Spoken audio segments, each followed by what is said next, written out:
Hello, welcome to the aquarium. um, I'm just waiting for some more people to get in there and then we'll start doing the thing. How are you all doing?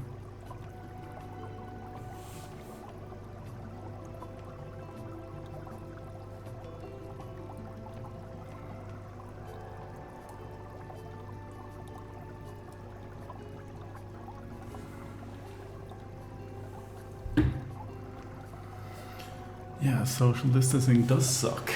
It's yeah, I've been about a month here on my own, sort of, I guess. Yeah, the music is from Ocarina of Time. It's the perfect, aquarium music.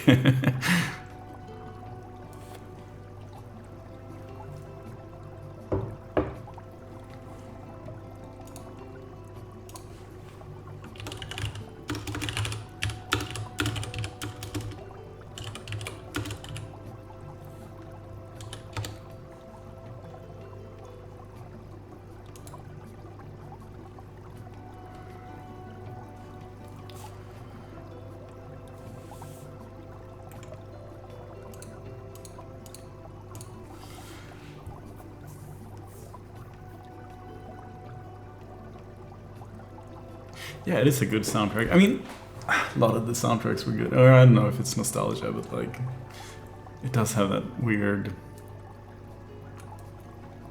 like the sounds are kind of lo-fi and like there's something just weird to it. Like there's this odd feeling to everything. Maybe it's just, I don't know, maybe it's at the time when it was done, something that happened or whatever. I don't know, but it's interesting. Yeah. Yeah, I'd say we're enough to like get started a little bit. So yeah, I kind of just gave a random, or yeah, I think I did like a little ask me whatever you want on Instagram, and some people were just like, yeah, are you gonna do streams? And before that, I was asking like, would Max be interesting to show? Like the way I work with Max and Jen, and seems that a lot of people would be interested to see how I use that software and like what I do with it, I guess. Yeah, this will be available after the other stream I did with Digitone, like diving into the Digitone or whatever. I did save that. I forgot to put it up as a highlight on Twitch, but I will upload it to YouTube or whatever later, I think.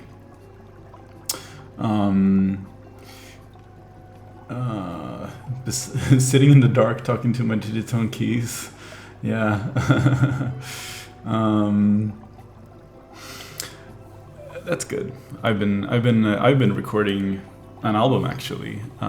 That's gonna be released this Saturday, and I have a live show coming up, which is interesting at this point in time. I'll share it on my Instagram as well. I'll be playing live in an interesting fashion. I'm gonna stream that from Twitch as well, I think, at the same time, but it's gonna be like a whole, yeah. And the album I'll probably try to time the release of that a bit. It will be on 0 Day Statistics as well.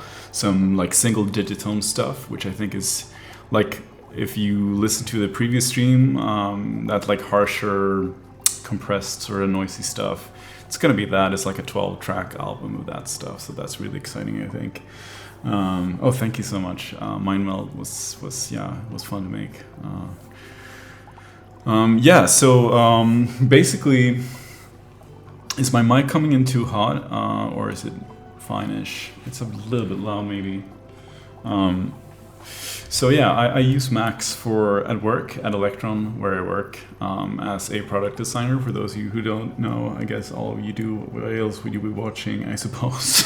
But anyway, when making the Digitone, for example, I prototyped, like, for example, how certain parameter works like the detune and stuff like that.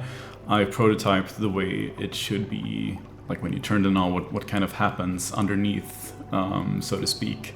That I prototyped in Max, and with that sort of came like an FM sound engine, sort of the bare bones also in Gen. And for those of you who aren't like familiar with Max and it's all like different corners of it, we'll get into it. But Gen is like a more DSP focused part of it.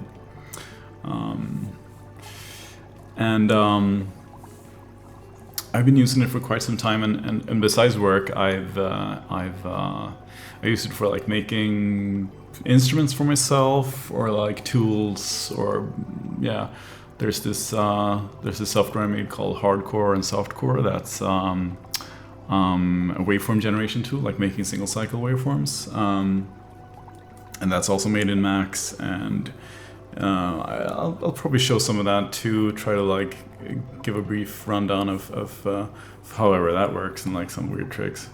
But basically, the Electron stuff is a lot of prototyping synth engines and how they should work. And I thought it would be interesting to just show some of my workflow with that in Max, and just have some fun, I guess. And please feel free to like just whenever chime in, and also please write whatever you want to see me do in Max, or if you don't want to see me do anything in Max, please also let me know.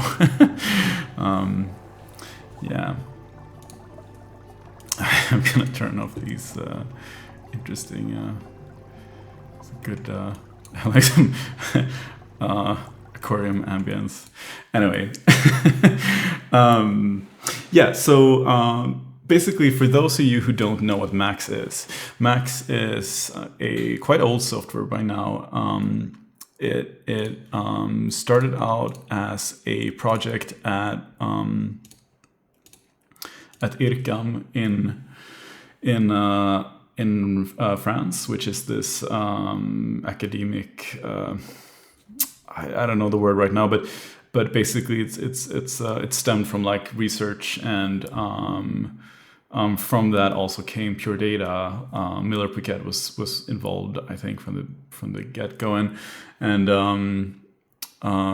it started out as like this like modular MIDI environment, sort of like for making like music in like a programmatic way. Basically, it's what's called as a data flow programming. And what data flow programming means is, like, as you see here, there's a little box named Gen, and it's not doing anything right now, but I can type N to make a new box, and in that box I can type stuff, and you get different objects basically, and these objects do different things. So for example, here I type DAC, which is short for digital audio converter, but in Max that means the output basically. And when we'll get a bit more into why it has a tilde and stuff like that, but you also get this list of stuff.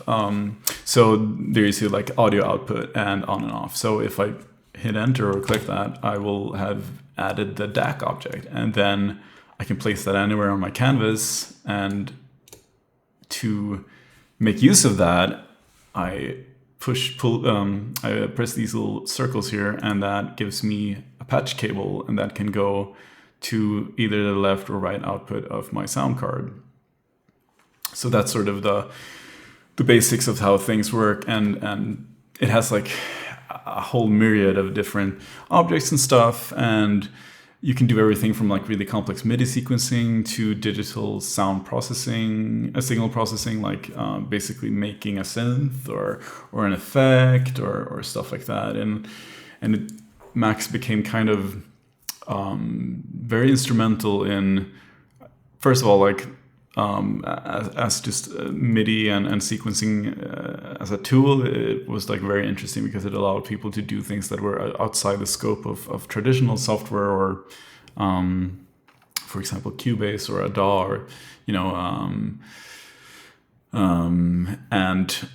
this allowed people to just break free from the constraints of that and think in a more non-linear way, or maybe make things that are generative, meaning like it you push a button or enter some parameters, and it kind of generates a stream of MIDI messages, or does something unexpected or iterates on that automatically, or or you could just build a perfectly normal sequencer as well.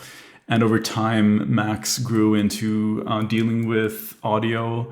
A side of it called MSP was made, which stands for Max Signal Processing, I think. And that added an audio part to it. And later, those became so intertwined that it just named the software Max. And today, it's like being used in all kinds of media. Like people use it for, you can make music in it. You can use it to make a device for Ableton, since they have the integration Max for Live, which I use a lot, and I'll get into that also a bit later. And people use it for like art projects, or it's this kind of like multimedia programming language. And a lot of these objects, some of them deal with what's called data messages or control rate messages that are like updated at a certain point, like slower typically.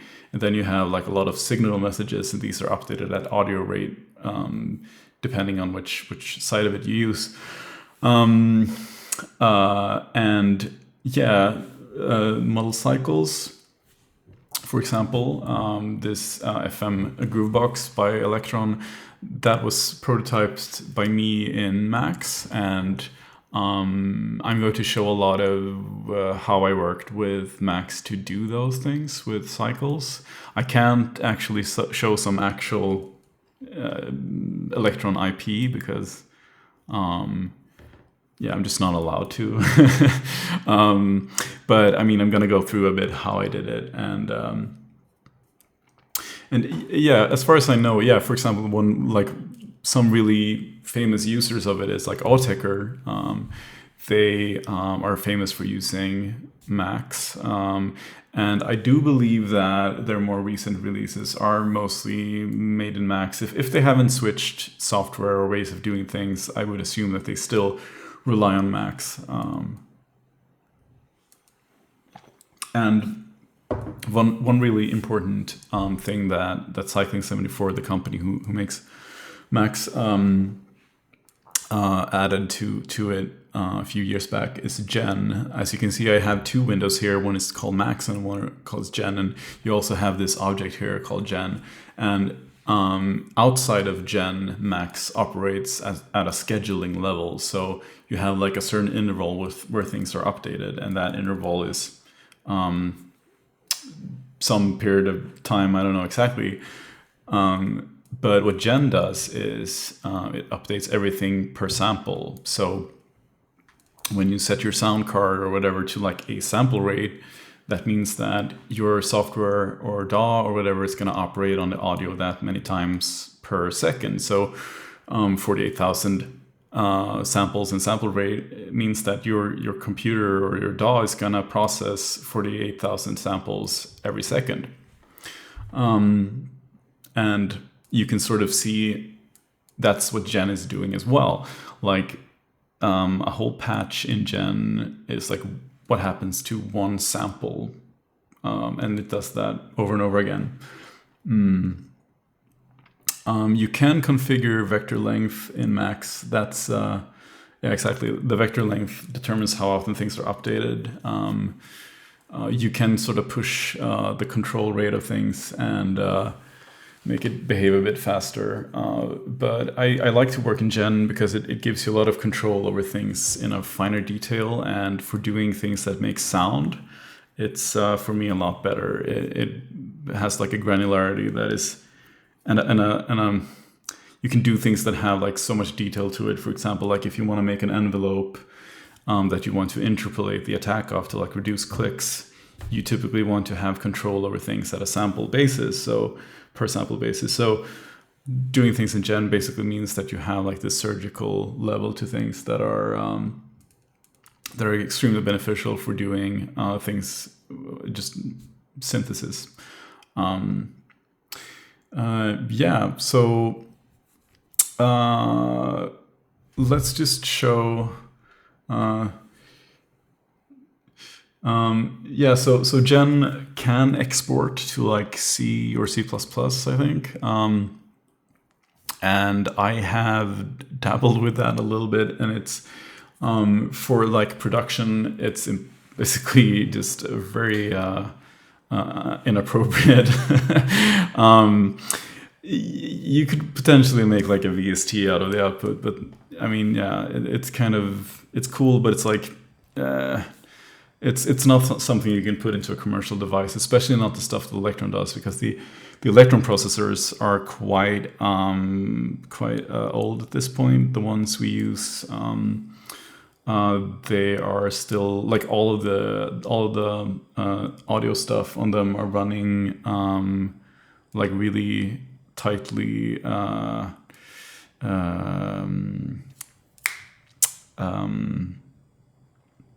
What's the word? Yeah, it's assembler basically. So meaning it's instructions for the processor to do stuff, meaning you can make things run really efficiently. So it's not actual DSPs, it's a general CPU, but so that's why like everything needs to be in assembler to have that level of just making things,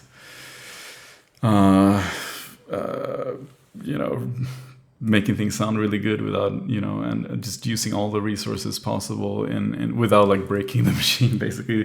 So we don't really have the luxury of porting anything from a computer, but it needs to be written specifically for the processor, which basically makes it less portable, but also like allows for that tight optimization. Not a good thing particularly, but it's a thing that definitely can be handled in a nice way, and I think sometimes it kind of helps in making things sound really good, because you need to sort of be very conservative about your what you put in there or not, and it makes you like really consider each step carefully. We also have an amazing DSP engineer, so that helps. So the most basic thing you can do in Max is to make a new object, type N, and type cycle. And the objects without the tilde after them, they are control rate objects. They don't generate any sound. They generate data in this vector size, or maybe in the scheduler interval. So the tilde means that this object will generate sound. And cycle is a sine wave oscillator. It's a lookup table, basically meaning it has like a set data. Like if you think of a wavetable synth, you have like a sine wave there that you can play back as an oscillator, or you can switch it to anything else. And what this particular object is doing is playing back a sample basically of a sine wave at a certain frequency. So it's just scanning through this sine wave. When we type space, we can see the arguments this object has. So frequency is like the kind of the only, you can add stuff to it by changing some parameters around, but typically you're dealing with the single arguments they have, or how many they have. And this one has frequency, so just type in an A, this is in hertz. I typically go 1 octave below concert pitch because I think it's so harsh at 440. So now we have this cycle thing, and that's basically just outputting a sine wave at 220 hertz all the time. And we can hook this up directly to the output like this, and this is doing left and right, so I'm just like doubling the signal for stereo. And down here, we have the volume. No. So Gefrietzel asked if it's not in Gen, it's an LFO. No. So Max has audio rate objects. But you can't control what they do at sample level. You're always at the hands of the vector size. And so typically, I think at standard the vector size is like 64 samples. But then you also have the scheduler of messages. So there's these things like being pushed back and forth a bit, and the big benefit with Gen is to have control over what happens per sample, like sharp. But yeah, this is now just outputting a sine wave, and we've pulled up the audio meter a bit.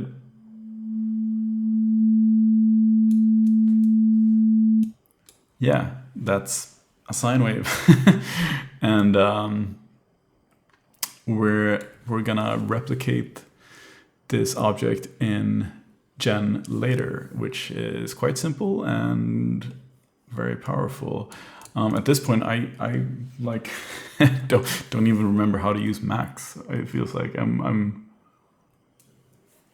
spending most of my time in Gen. But anyway, in Max you would typically make things that are more like message based, like a sequencer or you know, some type of control over the sound engine.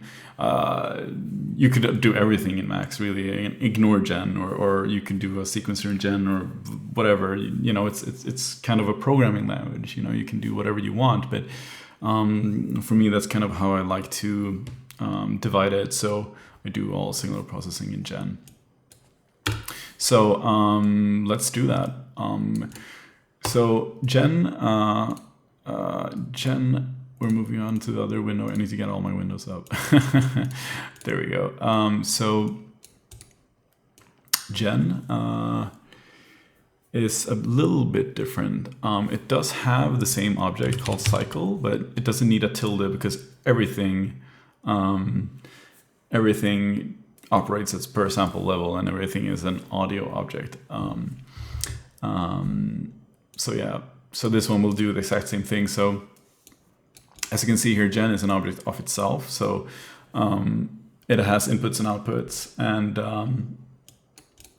that means that we have to, like, you know, do inputs and outputs from the object ourselves, or typically it has like a little predefined, but you type in and then a number, you can decide which little input node this is connected to. So right now, for example, we could connect it to frequency of this object, which is kind of the same as the cycle we had before, and we can make an output, out1, and that one will just be this output node, and as previously, it takes an argument, and you can put in 220, and that will again do the exact same thing. Yeah.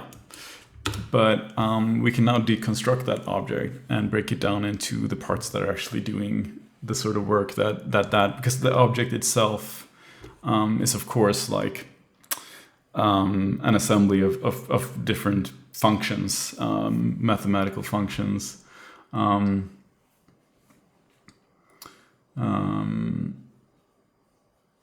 So what we need to build is like is a lookup oscillator, and that's typically what's used in a wavetable synthesizer. It means that you have an oscillator that is reading from point A to point B in a sample, and it reads that sample n amount of times per second, or whatever hertz is. Is it? Whatever. So we need something that counts. So we have an object called phaser, and this one basically counts, just does like a ramp, a sawtooth sort of, and that needs to read a buffer, and a buffer is a collection of data. It can be just a short sine wave, or it can be a longer sample or whatever. The phaser will be able to read it because it just goes through the points in whatever data is there. So I typically use the buffer object called wave. It's sort of made for playing back oscillator samples. You can get more granular with this and like do something that's a lot more flexible, but I tend to use wave because it just gets me where I need to go. And I'll just name it table, and already that should work. But you can define how this buffer is read, and Like if we want to do like phase modulation, we typically want to control it with phase a lot. So here you can enter like table there. The argument there is like what the name of the buffer is. And what we can do is also enter another argument here called index. And this is the way the buffer is read. And if I type phase, it will be read by the phase of the input. So if I do this and then set the phase frequency to 220, I will soon get a sine wave. We would actually need to make a buffer object also. And buffer, again, is just like sample data. It's some amount of samples in a chunk. And that needs to be called table as well. And this will let the patcher know that there exists a buffer called table that these objects can use. And the tricky thing here is that like since Gen is still like a part of this whole max patch structure,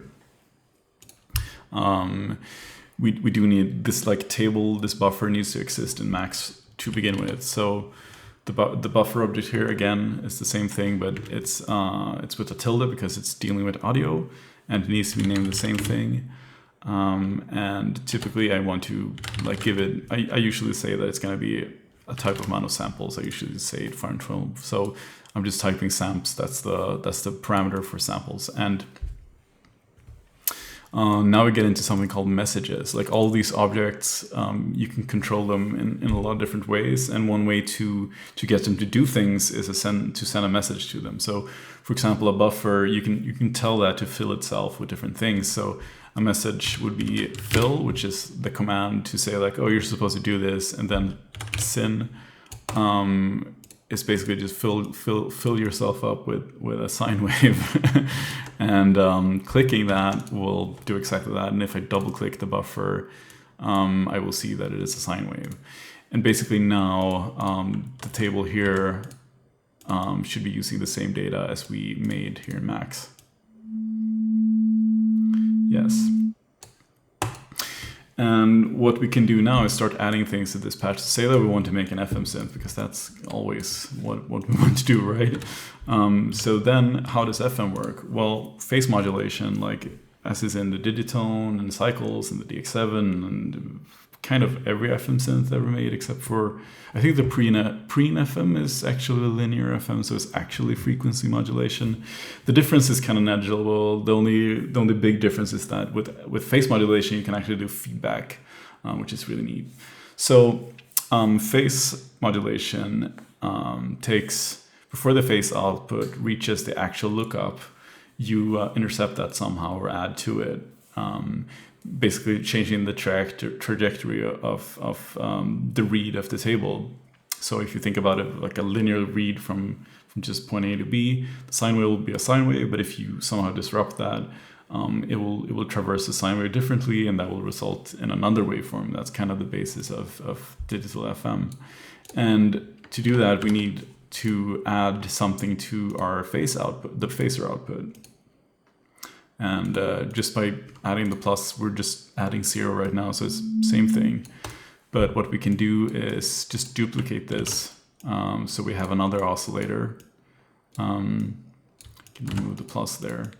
And this is now our modulator. And this is our carrier. And this one currently has the same frequency, same phase and everything. And we want to scale the amplitude down a bit because it's going to be super harsh otherwise. And to do that, we just make this multiplication object, and that just tells it to multiply by some number, and it will basically scale down the signal. So if we do like 0.25, I think that will be pretty nice, probably. Oh,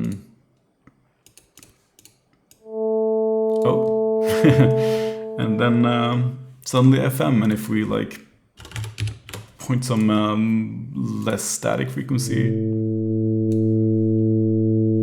you can get some beatings and stuff, or a higher ratio, get a more square wave-ish. Yeah, so now we built like the most basic FM synth you could ever build, which is nice. So then typically we want feedback because we always want that in FM because it's fun, right? And to do that, we add another plus between the phaser and the table of the modulator. And now we come into something, yeah, so feedback in a digital system is pretty tough because if you would just connect the objects together in a loop and just let it go through, it will just have an infinite loop and it will never ever get out of that, and the computer would just fucking freeze. So we need to put one sample of delay between them. And to do that, there's an object called history. So a lot about Max is learning the objects. And I mean, as you use it, you sort of, you have it in the back of your head, the objects, and it will be like more fluent to just do stuff in it. But I think if you're just starting out, the best thing to do is to have like a goal for what you want to build. Like, oh, I want to build a 2-operator FM synth really easily, which is what we're doing now. And then you can sort of look up the steps how to do that rather than just like going with a blank canvas. So like, oh, I'll just, add some objects. And then it's just like, well, yeah, but basically history is, as it says there, it's a single sample delay. You can also specify how long it should be and whatever, but So I kind of like to separate the feed. Yeah, so for feedback, we want the output of the actual wavetable back into itself. So we connect that to the history object, and that just delays it by one single sample. And again, we want to scale that somehow, and I'll just put 0.15 as my amplitude for that, and then connect that right back into its own face. It sounds so aggressive, just in the face, and now it will be a bit sharper, or a lot sharper. And of course you can push, so you can push the feedback a lot. If you enter like 2 as the amount, you will get kind of just noise. Still kind of tonal, but you get the point. And I mean, you can enter like times 16 and really get. But yeah, let's just do 0.06. Yeah, reasonable.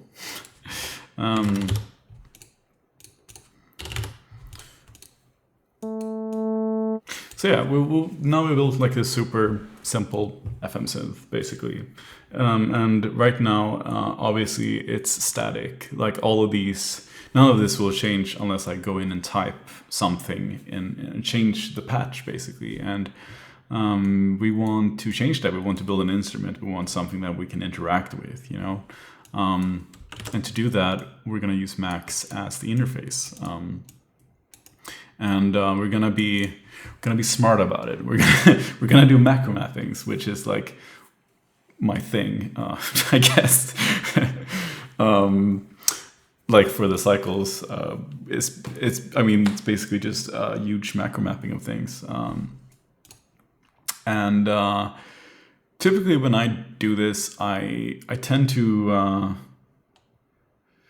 What did the signal sound like without the extra feedback? Okay, let's have a more dramatic example.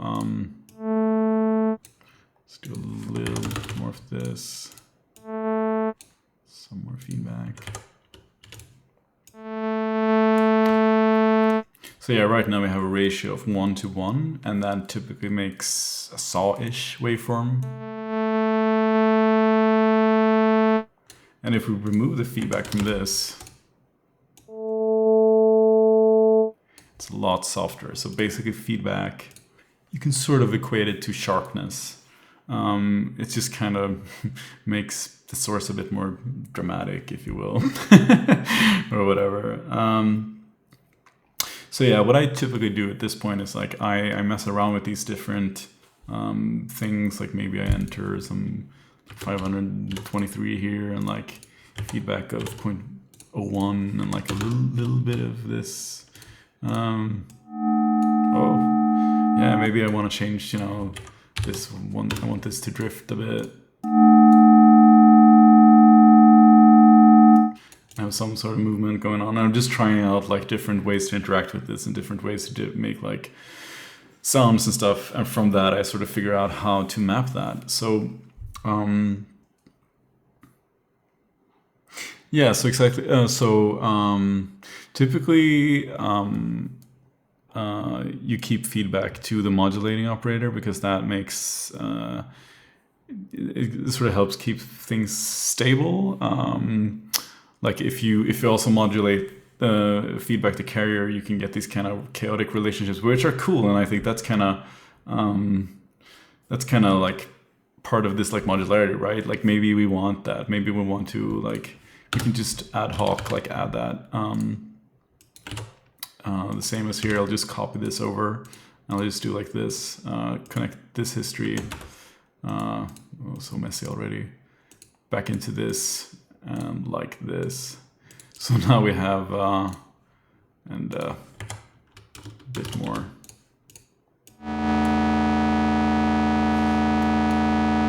And without that, it would sound like so.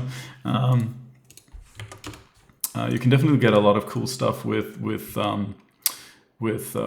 carrier feedback, but it's a lot weird to control. But let's leave that in. Let's add that as a feature in our synth.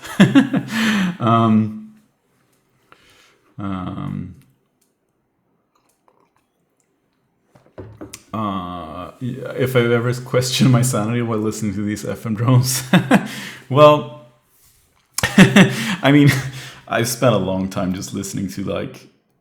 I think once I was like maybe an hour or two I was listening to the same frequency and I forgot about it because I was like patching stuff and just then I took up my headphones and I was just like I felt almost dizzy because like I don't know, it's weird. But yeah, now we want to start thinking about like, oh, how do we want to map this? And then we can use an object called param, and that's short for parameter, and we can name that stuff. So let's just name the first two car ratio. So that's the carrier ratio, and this will be the ratio amount, the ratio for the carrier, and we'll do one for we need one for just frequency. Let's just name it freak, and so we can remove these frequency numbers now because we have a variable, and to get the ratio is just a multiple of the input frequency, so just add a multiplication object for both of these, and just you can connect this patch cord to both of them.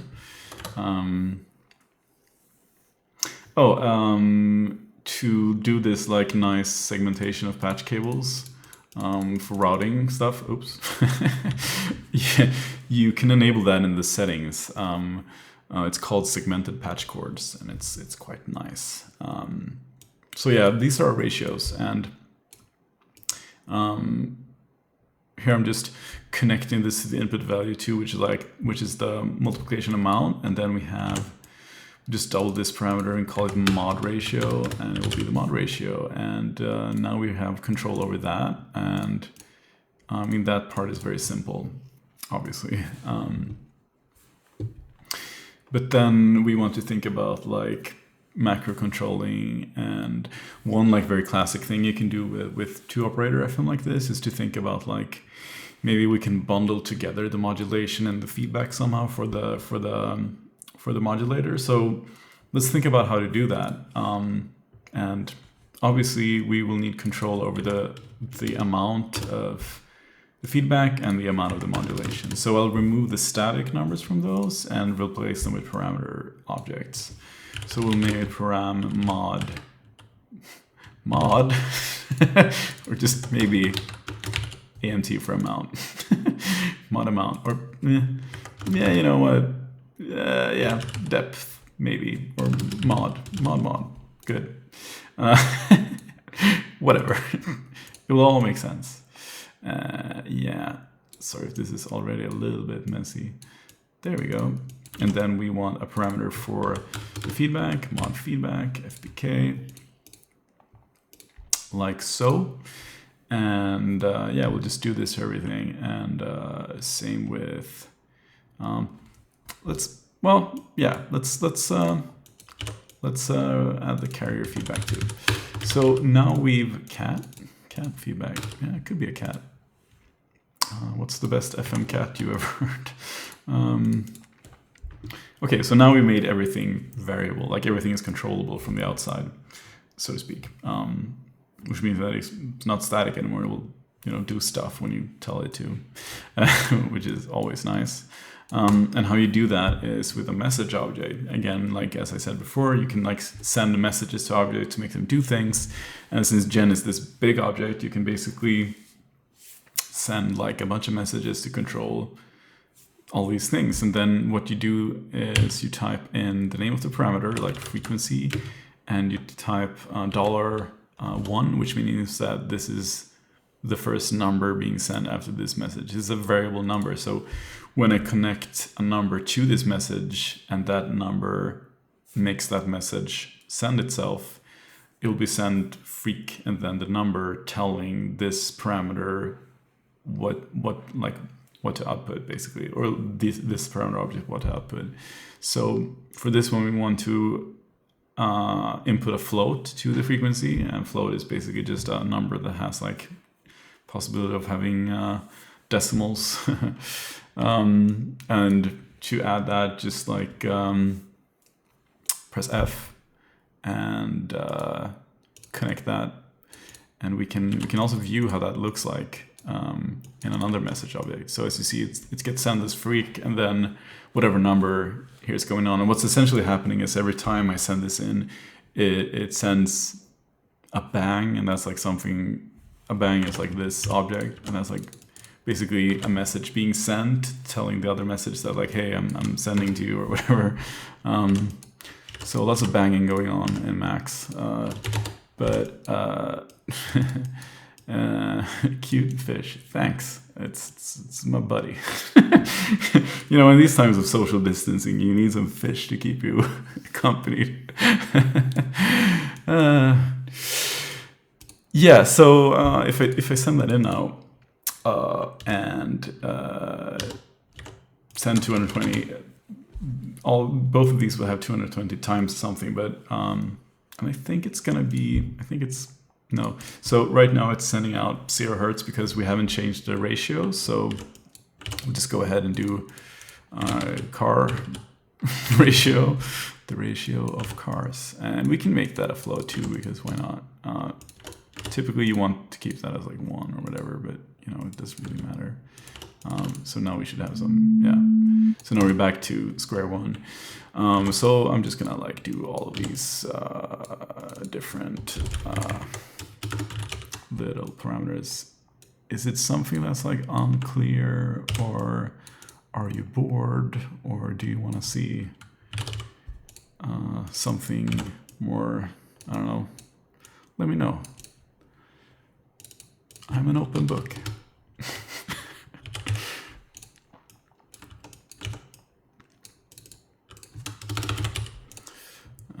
It's going great. Thank you.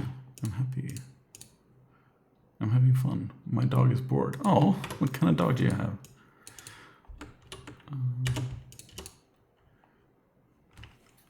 So, we got everything hooked up. So now we can start like...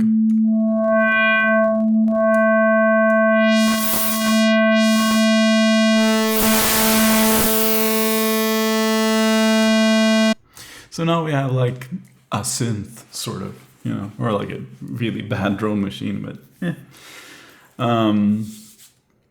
So now we can start thinking about what do we want to do with this stuff. And also, there was a lot of clicking going on. We can solve that, but we'll leave it for later because it's like finer details or whatever. So now we want to think about parameter scaling, and we want to think about mapping, and we want to think about, designing an instrument, which is something I get paid to do these days, which is interesting. Yeah, we do want an envelope sooner or later, but uh, first we'll just do drones for like a few hours, and no, but we're gonna get to envelopes. But yeah, um, so the way I do mapping. So if you think about mapping, it's like say that you turn a knob or on something. Sometimes like on like a mini Moog, for example, turning frequency will control. There's a direct electrical connection there. It controls the frequency of the filter, and it just, of course, like Bob Moog narrowed that down to a good range. But essentially, it's a very direct control of what's going on. I think I'm clipping a little bit of microphone. I had some weird microphone issues today. But essentially, you're controlling one thing, and what we want to do is control maybe two things at once. So when you turn the knob, you get a behavior rather than like a direct control of something. So, for example, on like the model cycles, one knob is controlling a lot of things under the hood because like we only have, 4 parameters available for the synth stuff. And some of my first ideas had a lot more parameters, but I was kind of asked to keep to the 4, and I was like, oh, okay, it's an interesting challenge. And I think it turned out better because of that, because it had to like think about how to approach that, and some things really were born out of that limitation in a really nice way. So a macro mapping is basically just controlling a lot of things with one in a very specific way. So mapping means taking an input, like a knob turn. It could be a value from 0 to 127, like MIDI, or it could be something else, but basically translating that into a behavior that we want. Typically a musical behavior, or something that, when you turn it, it feels good, or it makes sense, or, hopefully both. Oh yeah, the $1 in the message boxes, this is basically telling that, oh, you have a variable number after this message. So it knows that when it gets a number, it adds that to the message at the end of it. So the $1 is just like a variable, basically. Yeah. So the way I typically do macro mapping is I just add like one of these Max for Live knobs. I kind of like how they are, how they feel compared to some of the built-in. And we're gonna name this to like something that isn't not a direct function, but more like let's name it something funny to do with the modulation feedback. Give me a good idea. Does anyone have any fun?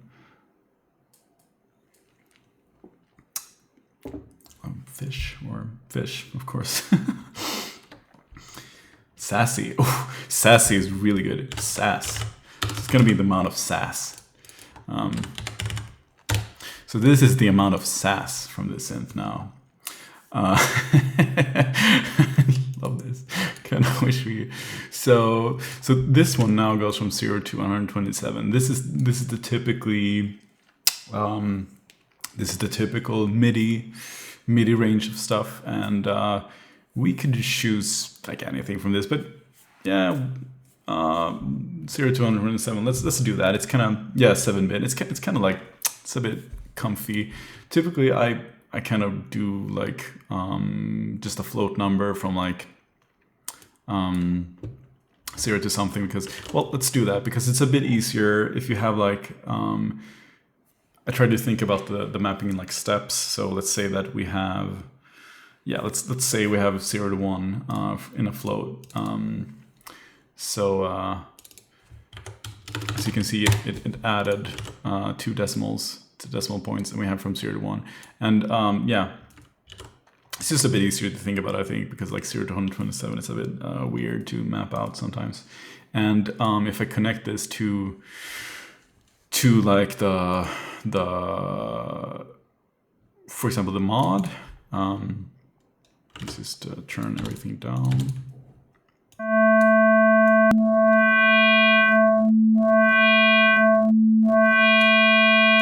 Maybe now we're already at an impasse. We're like, well, this modulation doesn't like go deep enough.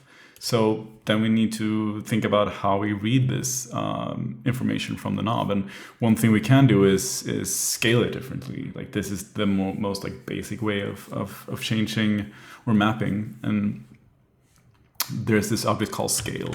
And what it does is it takes a low input, an input. It takes an input and you decide what's the lowest that input will go and what's the highest that input will go, and then you decide how to map that to an output. And like, so basically, if the input is 1 at lowest, you can say that the output when it is 1 is actually gonna be like 10 or -1, or to wrap it around, or basically you scale the input to something else. So our input is 0 point, and the point is just indicating that it's a float, which is important because otherwise we would get integers and then we wouldn't really have much fun. So our scale input is 0, 1, from 0 to 1. And since we wanted a much higher modulation, we just put 0 to 2, for example. And this will just map, like when we're at 1, we will actually have an output of 2. So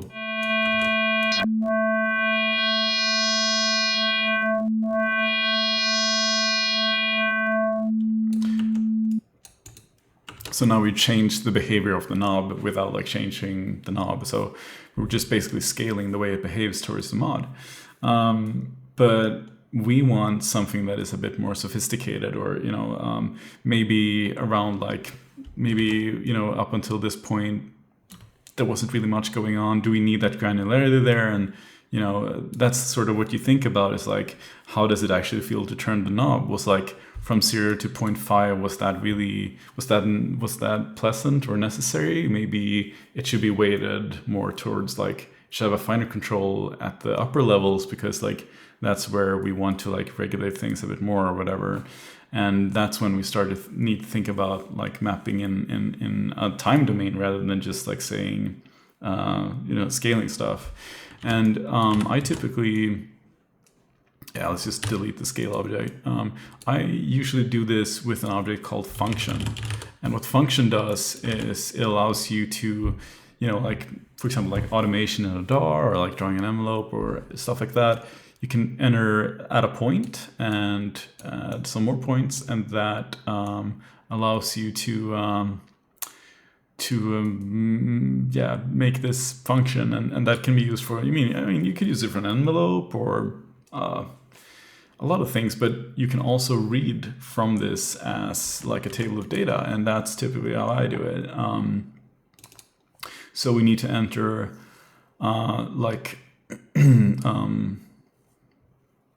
how should we handle that click when changing value of parameters? We'll get to that after doing this mapping, because there's a very simple way.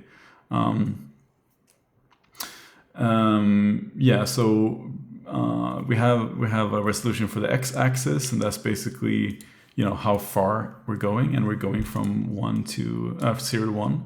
So that's just going to be 1, as you can. Let me just clear that. Again, sending a message to this object to just tell it to clear. And if I enter a point here, you can see how it says x and y. So y is like the amount, the output amount, and x is like the time, or basically the knob position in our case. So our knob position is from 0 to 1. So that's like, so when the knob is halfway, it's here at 0.5, and if we do things like we're doing it now, which is just linear, it's like at a mid-level, so it's 0.5 for both x and y. But we want to scale this. So the function allows you to make a behavior to the knob that isn't linear. It can take any trajectory really.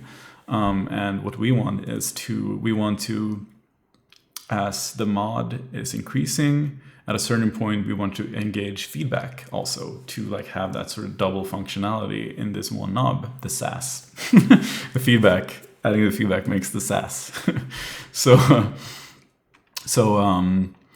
just going to go ahead and add another point to a linear whatever. And let's also say that, so this is going to be for the modulation only. And we're going to make a separate function for the feedback. So I'm just going to go ahead and duplicate this.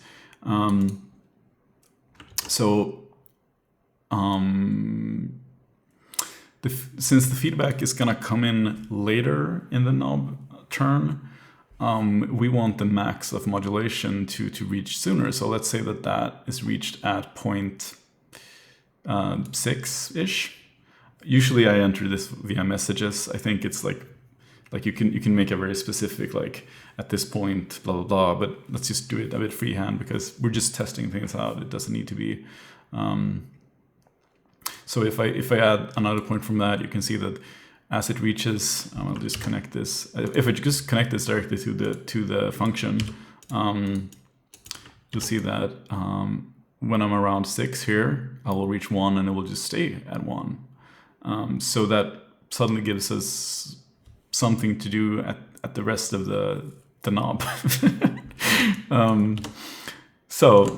Let's just pull this to 0.6-ish. And let's just try this out. This is like the most easiest way to do it. So now basically what's happening is at around 0.6 of the knob, feedback starts to engage. The thing is, yeah, so let's just test this out. So I'll connect this function to feedback, the mod feedback. And I'll connect this function to the mod. Great. So this is SAS version 1.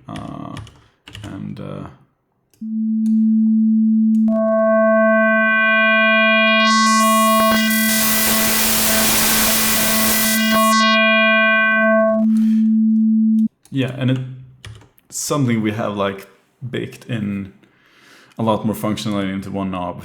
And in a way that sort of abstracts, it takes something that's, fairly, in this case, not very complex, but it takes like something that is a complex functionality and makes it into something slightly more intuitive, maybe. But it's a bit too brutal. Like one thing we might want to do is to like think about exactly how this is working. So one thing, sassy AF, yeah. So one thing I think can be interesting is like, for example, when you add a lot of feedback to something that has already a lot of modulation, it's like, well, you're kind of taking away a part of things you might want to do, like have a lot of feedback and a little modulation, stuff like that. And you can think about a little bit about what that means or whatever. But one thing we definitely want to do is to make the feedback exponential. And this means that like if we just turn, actually, you can change this to something called curved, which means I can change the trajectory of this line. So here maybe we want to have like this type of control. As I said before, maybe we want finer control in the upper levels. And for the feedback, we kind of want the opposite, this one to be exponential. So we have less control when it gets super noisy and more control when it's like just getting sharp. And already this should give us a nicer control.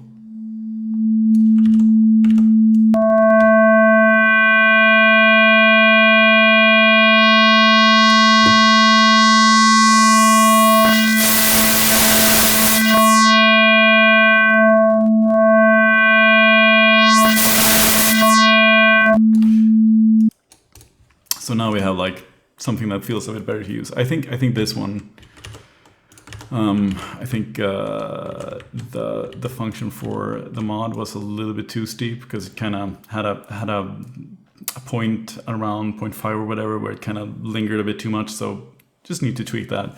But yeah, we can also do things like let's say we have that it's like going down a little bit at the end.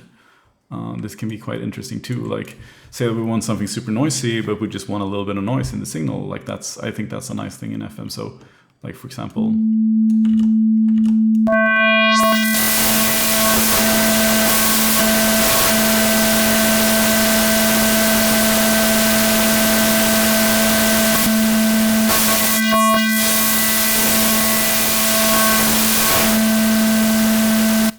Very coarse grain at this point, but we should maybe do like a higher resolution. But let's see, can we increase that? Like if we do it with a float, we can do like a bit more finer resolution. But basically, we're allowing like the end point here to have like a point where it goes in a much lower modulation, but still with as much feedback, to get this.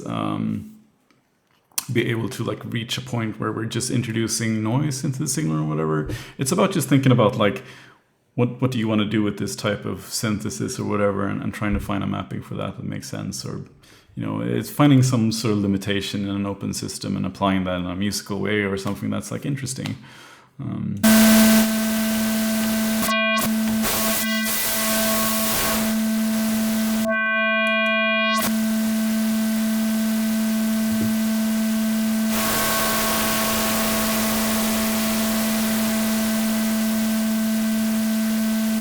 So what that makes is basically we've widened the possibilities of the synth voice by doing that. It's like once we're adding macros, we're narrowing things down, and then we can think about how to widen them in ways to make the macro smart. And this sort of thing you would need to tweak quite a while to get it to sound or like act in a way that's actually really good or whatever. But I think for like demonstration's sake, I think this is all right. You can have like, I'm trying to think of a good example of where I've used this sort of behavior. I mean, the mode cycles have a lot of stuff like this, of course. So basically we're just shaping like, I think it could even go lower because I really like when it's just a little bit noisy. And I like to listen to things at like 80 Hertz. I think that's very nice. So.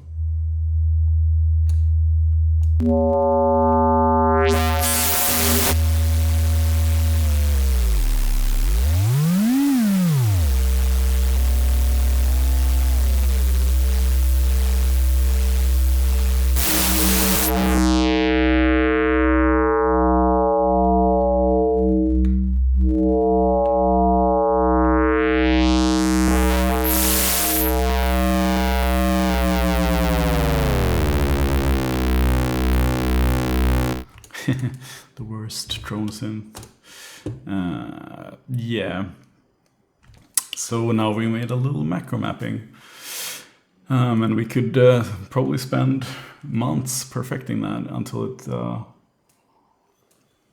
it feels really pleasant to use and sounds great and everything. But that takes a lot of testing, a lot of time and stuff, I do have one patch I could show. No, I don't want to show that, actually, because it's something I'm working on for myself, actually. Anyway, it's very clever. It's very clever, but whatever. So let's do something about this horrible clicking that we're getting. Then we need to jump into Gen, because what we're doing in Max is like all of these objects we're sending, they are operating at control rate. They're sending things like too slow for Gen, and what happens when it's slow is that we get discontinuities. We're changing something in steps that are too far apart, and we get like a dramatic change from one point to the other in a way that just generates a click because of the change in amplitude or yeah. And what we want to do is when we get an input, we want to like slow that down, or we could also increase the resolution on the Max side, which I do sometimes, but I think for the sake of showing what you can do in Gen or like treating input, I think it's good to show these sort of things. And one thing I typically, I'm gonna grab like this. I think there's a really nice. I'm not actually the best at this stuff, honestly. I say that about everything I do, but like I use a lot of like example stuff all the time, and I think that's the best approach to anything. To just like, I think that's something really good about Max, is it has this community of people who have used it for so many years, and you have a lot of knowledge to make use of, and you can learn stuff by just searching on the web or whatever. How do you get the 2 digits on the live object? Oh, so what you can do with every object is to open up the inspector. Just hit Control or Command I, and you can change some attributes about the object. So, oops, yeah, this stupid fold out thing. Geez. Well, yeah, the inspector is not showing on the stream. That's interesting. Why? Let me see if I can just. No, well, if I just do this. Oh, yeah, nice. So yeah, this is the inspector, and if I select an object, I get all these parameters I can change for the object. And basically I can change like important stuff, like which font it's using, which is important. It's this Ableton Sans, made by a Swedish design agency or Type Foundry called Letters from Sweden. It's really nice.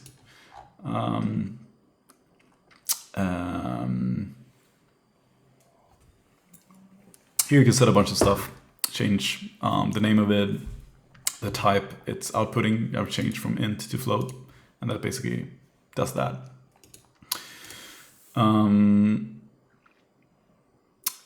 Yeah, and you can go about removing the clicks in a lot of ways. So one person in the chat with a weird username pointed out that you can use something like line, and that's one way to do it, and that's an object that will kind of smooth out the movements of these control rate messages. It will basically, it's called interpolation. Like when you have, we can illustrate that with a function object.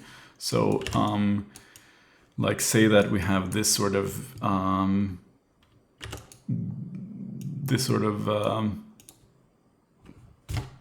function. Let's say that this is supposed to be a curve.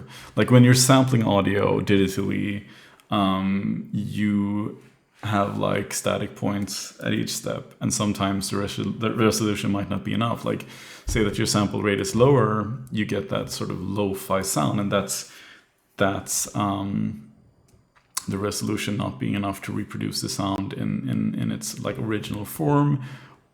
Or say that you're slowing it down or pitching it up, you're dropping some information and you get these like jagged edges, and to smooth that out is called interpolation. And what we can do to just a visual representation of that is like say that this line is actually supposed to be smooth. We can add more points to it like this, and we've approached something that looks smooth. And we've now like interpolated this information by adding points in between that takes it from, it's looking at, it's going from point A to B. Let's see, where should it be in between there? And there's a lot of different ways to do that. The easiest one is called linear interpolation, where it's basically just like, it's supposed to go there. Let me just like do that in a linear fashion, just directly like try to smooth that out. Do you mainly patch gen code, or are you writing lines of coding? I'm not a programmer, or I don't really. I mainly patch gen. I sometimes I write some code. It depends on what I want to do. If I want to do like an envelope, I'll probably try and code it or steal something and reuse that somehow. I'm not the brightest at like DSP and stuff or coding in general, but I can like do stuff. I think, in Gen, you can, if we jump over to that real quick, you can, like, all in gen is like basically kind of always compiling code. All of these objects becomes like a sort of very brutal C code-ish. But you can also add a code box, and this one allows you to just type stuff in instead of doing all this. And sometimes that's a lot better for doing about kind of more advanced stuff, or like if you want to build a filter inside of Gen, that's a nice way. So back to the linear interpolation. So one way we can think about smoothing out these values is to use an object called it's called like I'm blanking.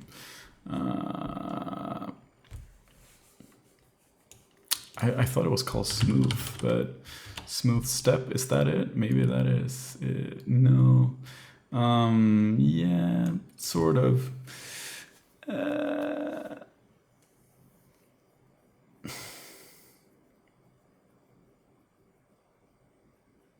It's sort of like ramp smooth, but yeah, whatever. Let's not do that. Let's do the hardcore version because I can't remember it. So basically, we want to think about how an averaging filter works. So it's taking like an averaging filter is like the most basic way of filtering a signal. So, oh yeah, slide. Yeah, okay.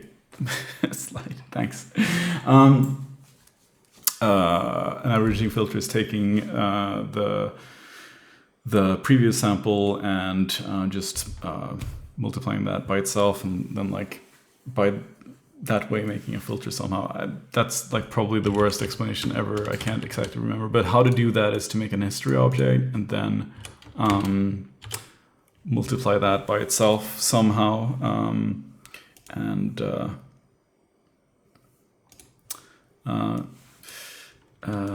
we need something called mix, which is doing a linear crossfade of inputs. So we're basically building this linear smooth motion, and its argument is like the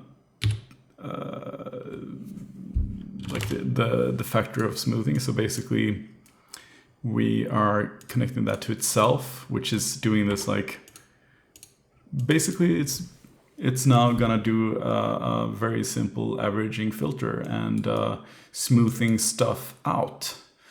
And I think a nice way of showing this is to do it to the frequency, because then we can also hear some weird sliding going on and stuff. So if we connect this simply like this, I'm gonna just turn down the sass.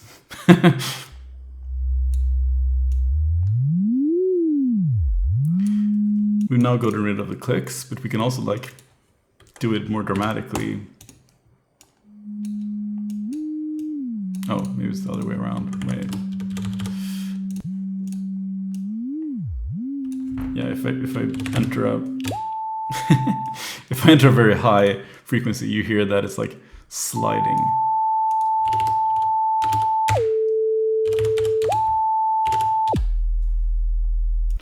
Like a bass drum. So this is now interpolating this. Let's leave it around there. I think it's probably good.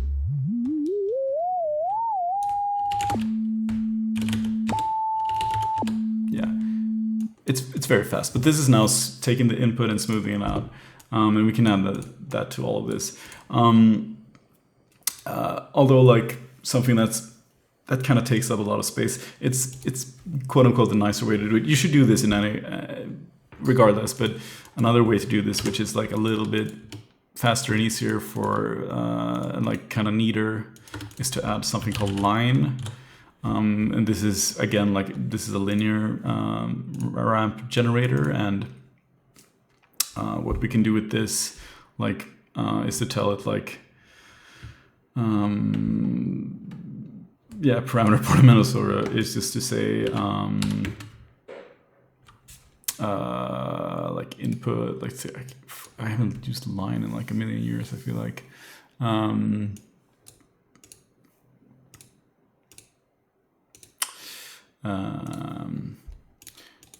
think you just do this, like whatever number and then the duration of that. So I think, right?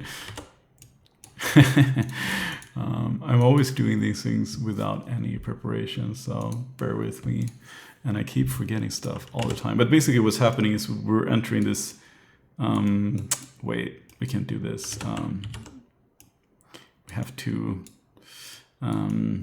actually, if we connected these things as audio, we can do this, but it's weird. If we connected these things as like audio nodes, we could have done this in this way, but what we now we have this in control rate already. I've just blanked on that mega. I can't send the message in the line because that's like a message and not a number. So you can do it in that way where you just add an input for everything, like in one here, for example, would be the frequency, and then we could just smooth that out on the max side. But since we're doing actual parameters objects, we need to smooth that in gen. We can like make it smoother in max, but it would still be at control rate into gen. So sorry, I just kind of blanked on that. I usually actually push frequency as just a gen input, because I kind of like to have that always in signal rate. But yeah, since we're actually doing these parameter objects, we need to do this interpolation for everything. So let's just go ahead and do that, because why not, right? And we could also be smart about this and have like a variable mix amount for everything, but there's just no time for this. Sorry if this is getting messy. That's kind of the downside with this stuff. I mean, I think it's fairly easy to get into max and stuff as far as like understanding how to make something, but it can get a bit messy with these like lines everywhere. But you figure out ways around that, or like how to deal with that. Yeah. I think actually I have some other. Let's see if are we tired of the fishes? Should we do get on the road? Yeah. Wow. Maybe this is annoying. I'm not sure. It's funny though. I have some weird visuals. Let's go with this for a while. It's time to ramp things up, literally, or ramp them both up and down, actually. So yeah, I guess this is sort of boring to look at, though. Oh.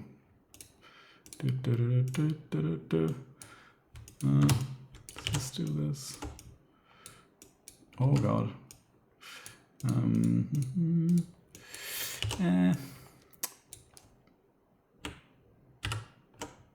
Clutch macro, yeah, clutch. What would that be? So now everything is nice and smooth. Should be.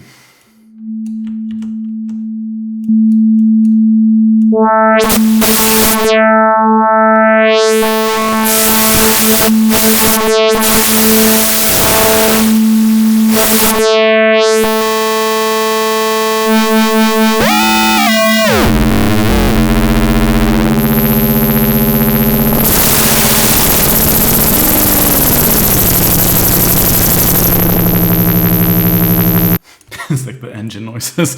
Actually, I wonder if we can like do the low.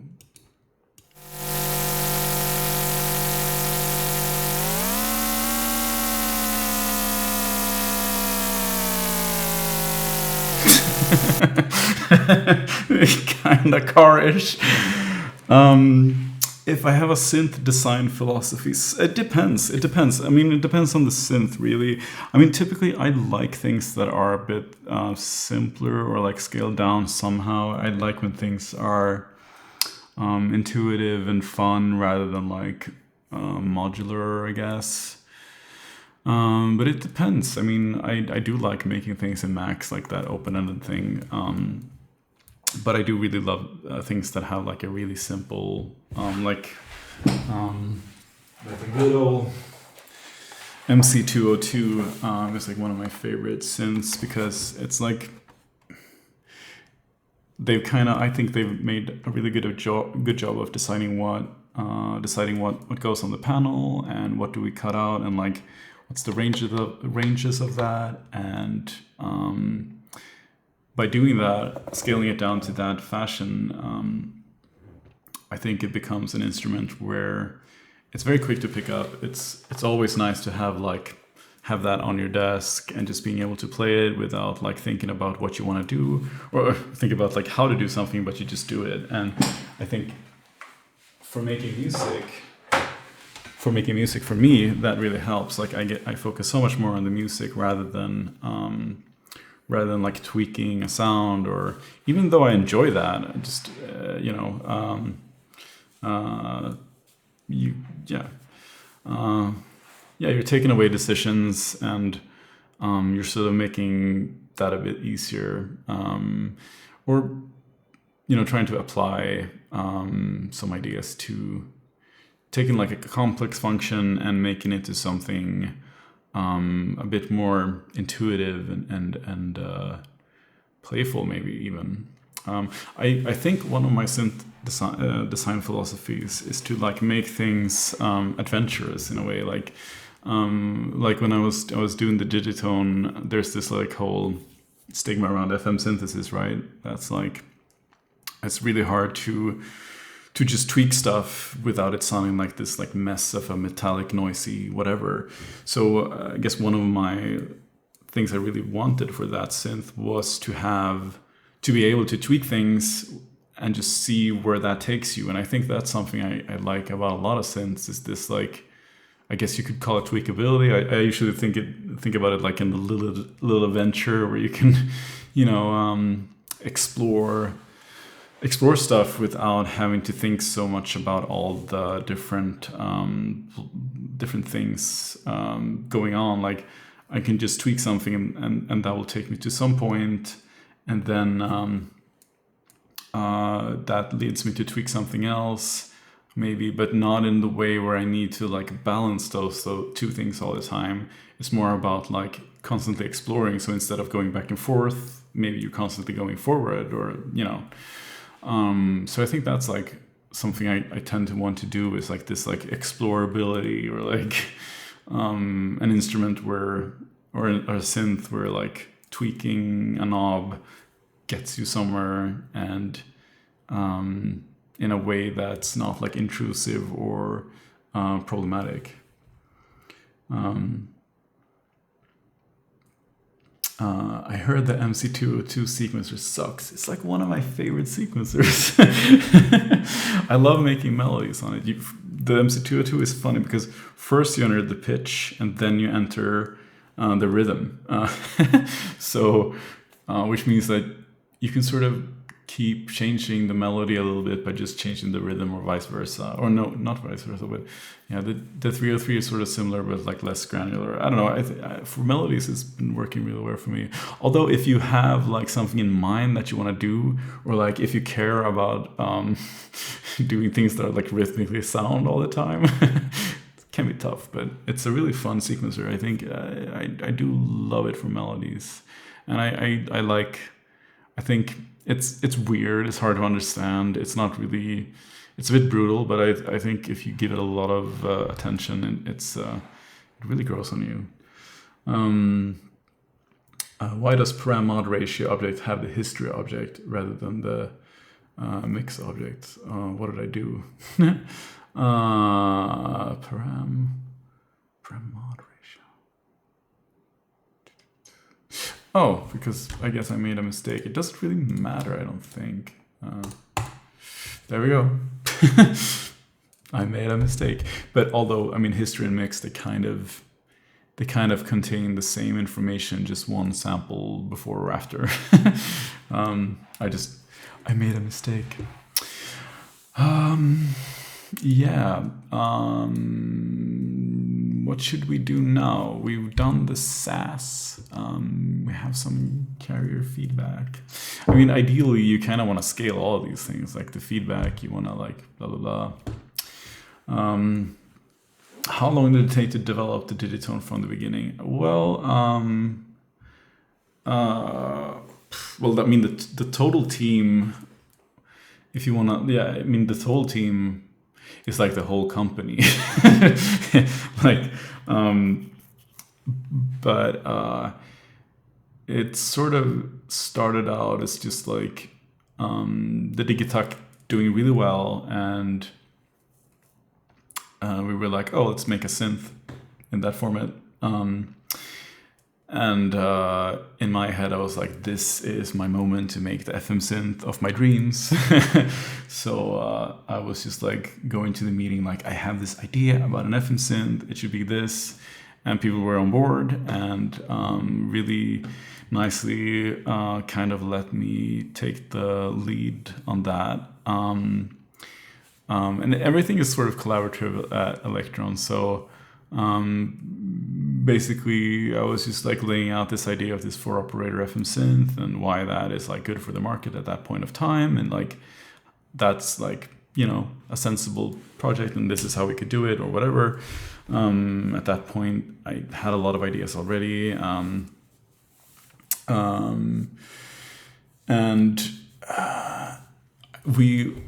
So I worked together a lot with my colleague Ole, who's also a close friend of mine, trying to figure out like what's the best approach to stuff. We were exploring like different envelopes from the beginning. Like I always wanted the attack decay end stuff because that's just something I figured out a while ago and had already been using in my own like max patches and stuff. But it took some convincing to see people that was like sort of the a really good approach.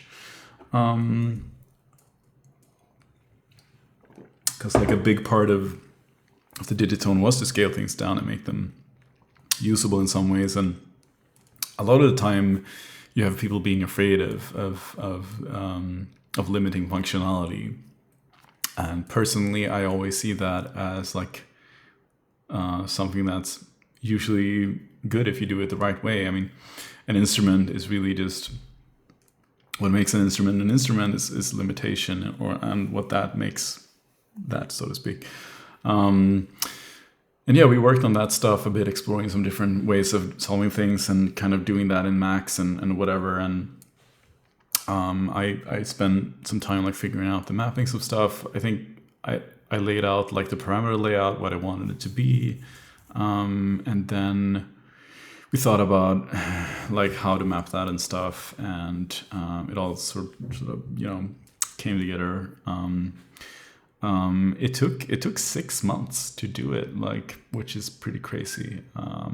We already had the hardware done before, so like the platform for it. But yeah, I mean, it was mostly me and the DSP engineer kind of going back and forth on, you know, he was kind of like refining a lot of the stuff I did, like, you know, just kind of figuring out like what's good about FM and like how do we do things right, you know, what kind of scaling should this or that have, and yeah. But yeah, it took 6 months, and that's an extremely quick turnaround. But it was mostly because it was very focused on like just getting the sound engine rolling, and like, yeah, we could, when you're just two people sort of, or mostly two people working on such a thing, it's easy to just do it. It's like no one being like, oh no, it's just like, yeah, let's just do it. This is what we think is right. Yeah.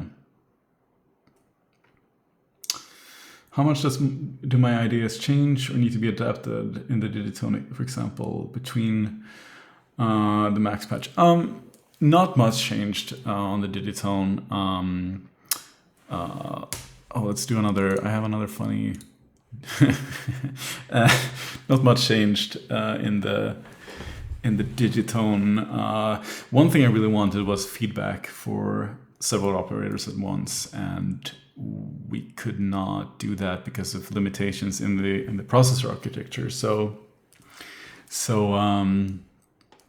that unfortunately was left out. But I mean, since we kept like that open dialogue all the time, it wasn't really a point where I had to change something in my way of thinking. It was more like just like, can we do this? No. I was just like, Okay.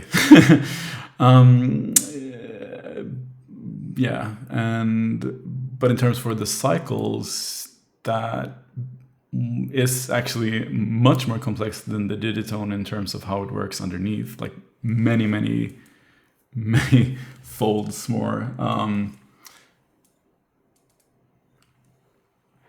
There were some trade-offs being done there. Yeah. Not in a particularly bad way, but it was just a lot of like, oh, this is just not gonna fly. But I tend to think about that a lot when I design stuff and have like a dialogue with the developers, the firmware developers, to make sure that I'm not doing something that's like, completely insane, or wouldn't be possible, because then I would waste my time and their time and everybody's time. And that's just not good. Yeah, we're now looking at this funny WebGL Doom. Yeah. What else can I show?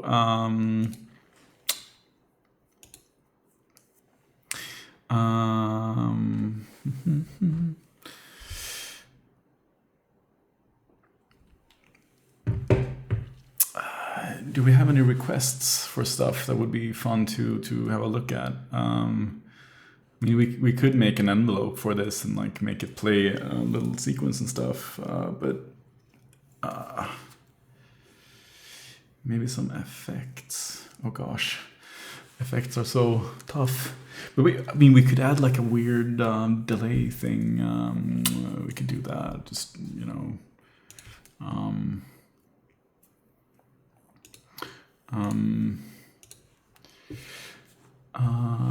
how do I change the order of operators? Well, right now it's only 2 operators, so there's only 1 order really. But otherwise, say that we add. Gosh, that was dumb. I forgot that I have this window set up. Oh shit. sorry.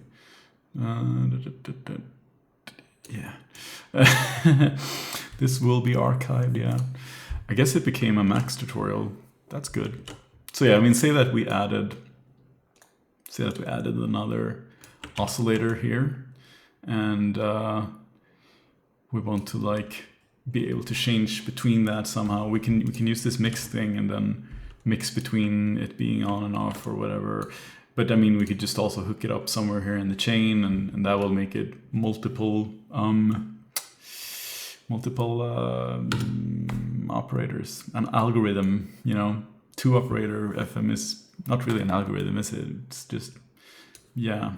But yeah, let's add a delay, and we can say that delay is going to be for the sample rate, basically. That's like the max delay time.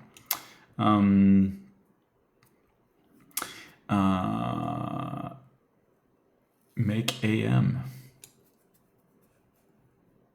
Yeah, I've actually been making a lot of AM lately, because my partner loves AM and we are not together at the moment, so we try to be together by making a synth. And yeah, we could actually we could make some AM in this. That's fun. AM is kind of interesting because we need to so AM, right, is amplitude modulation, and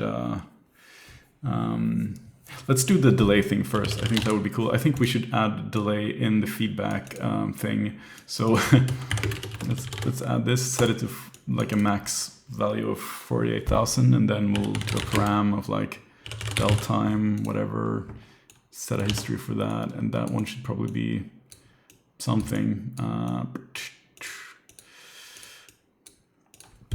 Let's make that slower because that's fun. I'm just doing the, and just, oh no, just doing that in there, and so yeah, now we have a delay between the feedback of the carrier, and so that will probably be super insane, which is funny.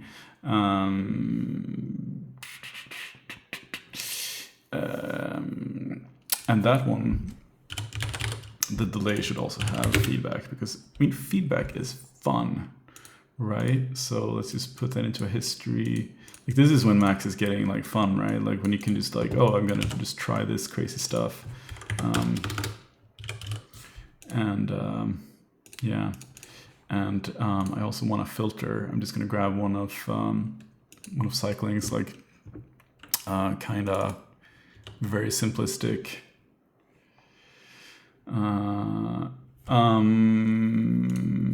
Exactly. The delay should go to the plus. I did an oopsie. You know, it's not always easy.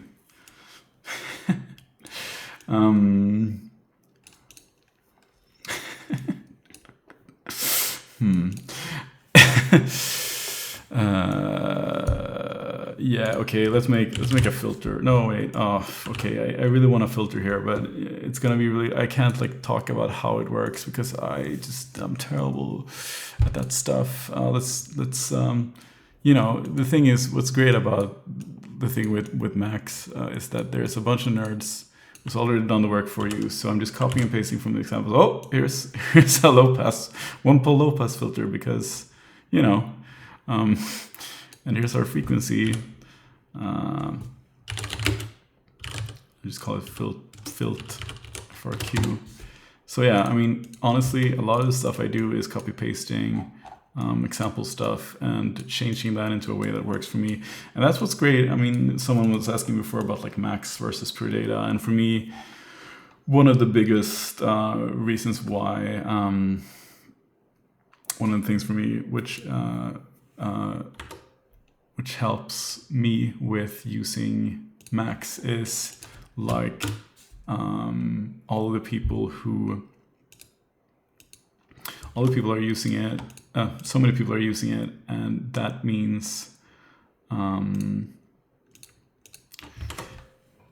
there's a lot of stuff to kind of make use of on the internet and help you build whatever you want to build.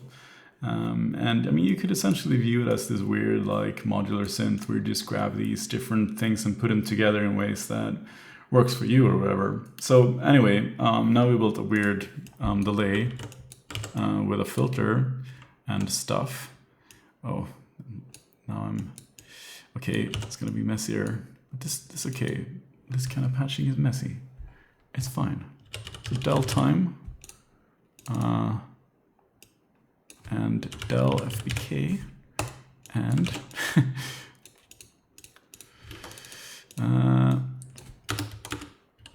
filt freak. Yeah, I don't know. I have no idea how this will sound like, but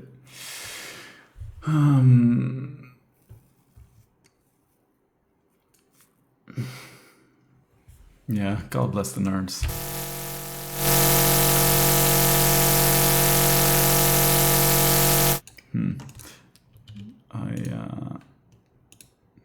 Let me see, did I do something dumb here? Probably. No. Oh yeah, the field. Also, one thing with like feedback is that we're gonna get a really annoying behavior probably really quick. So let's just turn the sass down a bit and let's do like this.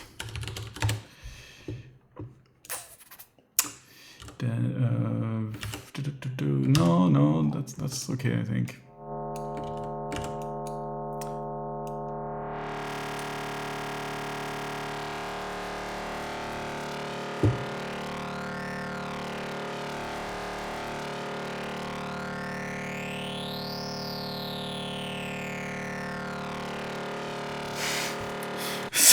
So now we're changing the delay time of the total feedback of the patch, which sounds like a weird kind of, it's cool. Welcome to live patching with Twitch. Twitch does Max, or what was it? Twitch plays Pokemon. Okay, feedback. Like this is where we can suddenly start to get signals that are just too crazy. And we don't really...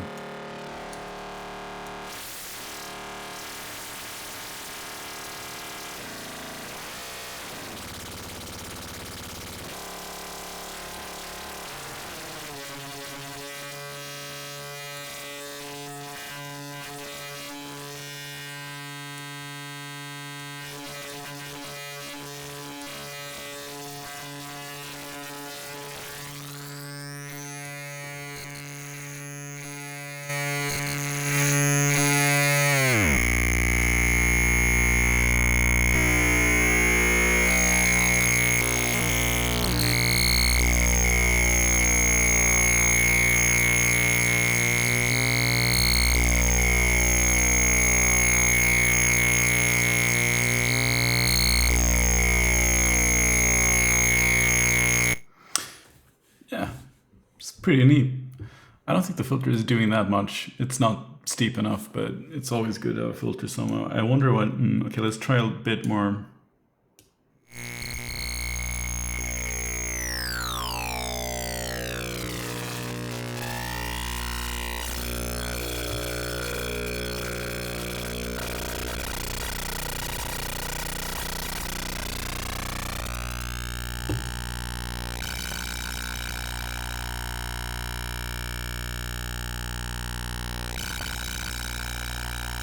Shit, that's really nice, actually.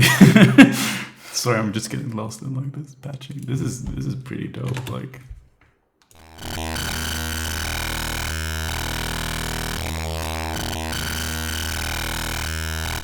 so one thing we totally don't want to do is go delay feedback above 1, because then we'll just have this square wave, I think. So we can do clip. So we can say that we just want from 0 to 1. Like don't even go over that. Thank you. I think this is how it works. Famous last words.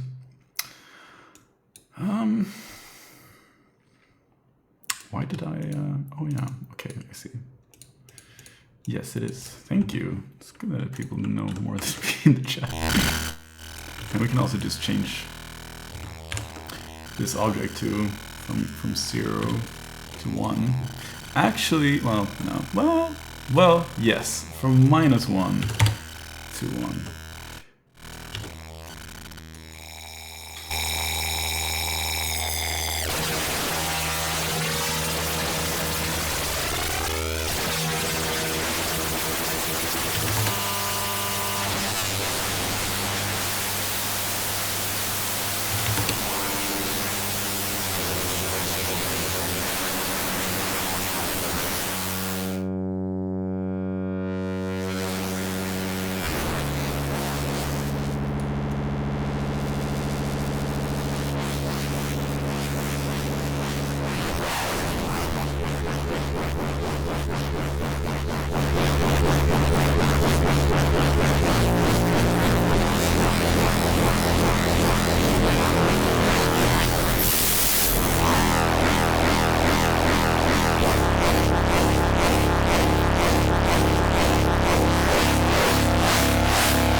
fun. Hey, we built a synth together. Cheers. Yeah, that's pretty good. Yeah. And I mean, this is really what's fun about Max. I think it is something where you run into these weird, because I mean, like this is not something you would like build. You wouldn't do like the digi delay FM tone. Like that doesn't make sense, right, as an instrument. Or I don't know, maybe it does, but like you wouldn't really, make a more like general purpose instrument of that. Like if you take the digitone, it can make like sounds from A to Z, but like this one makes this, which is cool, but like it's a specific thing. But what's nice about you doing that is like it can do that specific thing for you.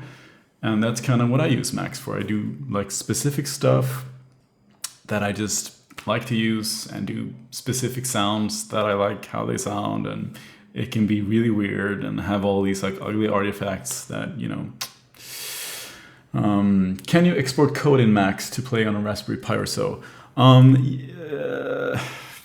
Sort of. You can export gen patches, but yeah, I know some people who have done like iOS apps that way, but you have to get a license from Cycling, and although they are really nice people, really shout outs to Cycling. I met with Cycling, a few of the Cycling people, or most of the Cycling people last summer, and they are a lovely bunch of people, really great crowd, and really humbling and nice to meet them.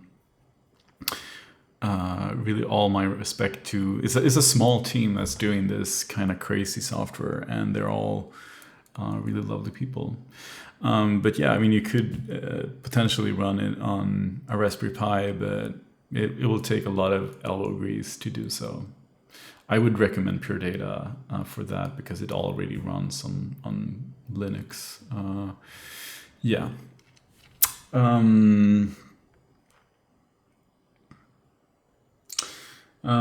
Did I check out the new Autechre lives? Yeah, I mean, briefly. I mean, the thing is, I'm like I used to be a huge Autechre fan, I feel like, but the recent years, it kind of lost me a little bit. Like, I think one thing I really liked about Autechre is like the contrast between crazier sounds. Like you always have these harsh, kind of crazy things going on, but somewhere underneath there was like a really interesting or sweet or some melody or something that kind of contrasted that. And I feel like the latest stuff is very like, I can't say I've listened through all of the NTS sessions or all of LSEC or which I haven't really paid that much attention to it, but for me it kind of feels too jammy in a way. It's too large of a volume of stuff, and it kind of loses some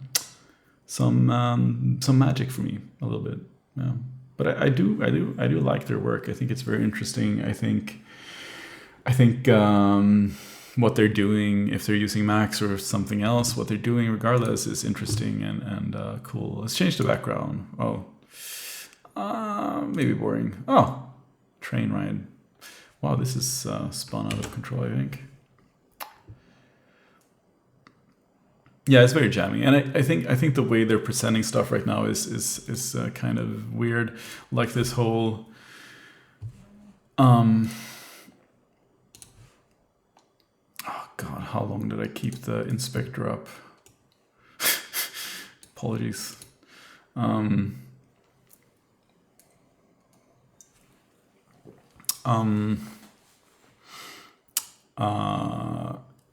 What was I saying? Yeah, I mean, I think one problem with the Autechre stuff is just like, it's always so much. It's like, yeah, we made 5 hours of music, and I'm just like, that's great. What parts are good? I don't know. I mean, I feel like maybe they need to edit a bit more That's just my personal opinion. I mean, of course, it's cool to release like 4 hours of music on like one go, but at the same time, it's kind of for a listener. I think it's so overwhelming that I'm just like, I don't know how to approach this. Like, how do I? Yeah. Can I explain my process about the Accurate Distress album? Yeah. Yeah. So. Accurate Distress is like one of the releases on Zero Day Sysix. It is made entirely on a Digitact, and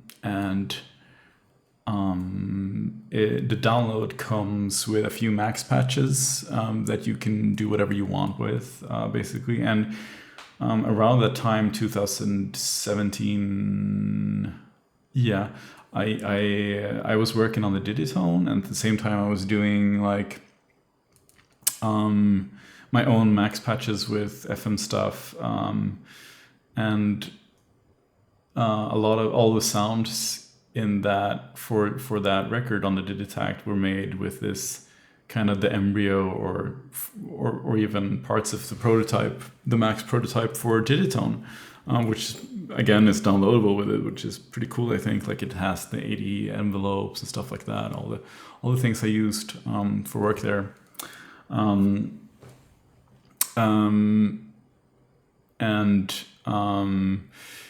Basically these two patches allow you to make a sound and then instantly render that out to a wave file, and that just allowed me to make like an abundance of sounds. And I made some like really weird effects and stuff with it, like this weird reverb-ish thing and some crazy unison mode.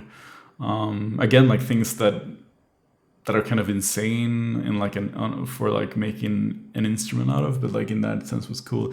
And it just had this like super sharp, weird sound to it, because like none of it was like technically sound in terms of how you would make a good FM synth. Like none of the mappings made sense, and the interface was super brutal, but kind of like that. Like I made a bunch of samples, and then on the Digitact I just made music with it, and I did that for a live show here in Gothenburg when we ran parties with Electron here, called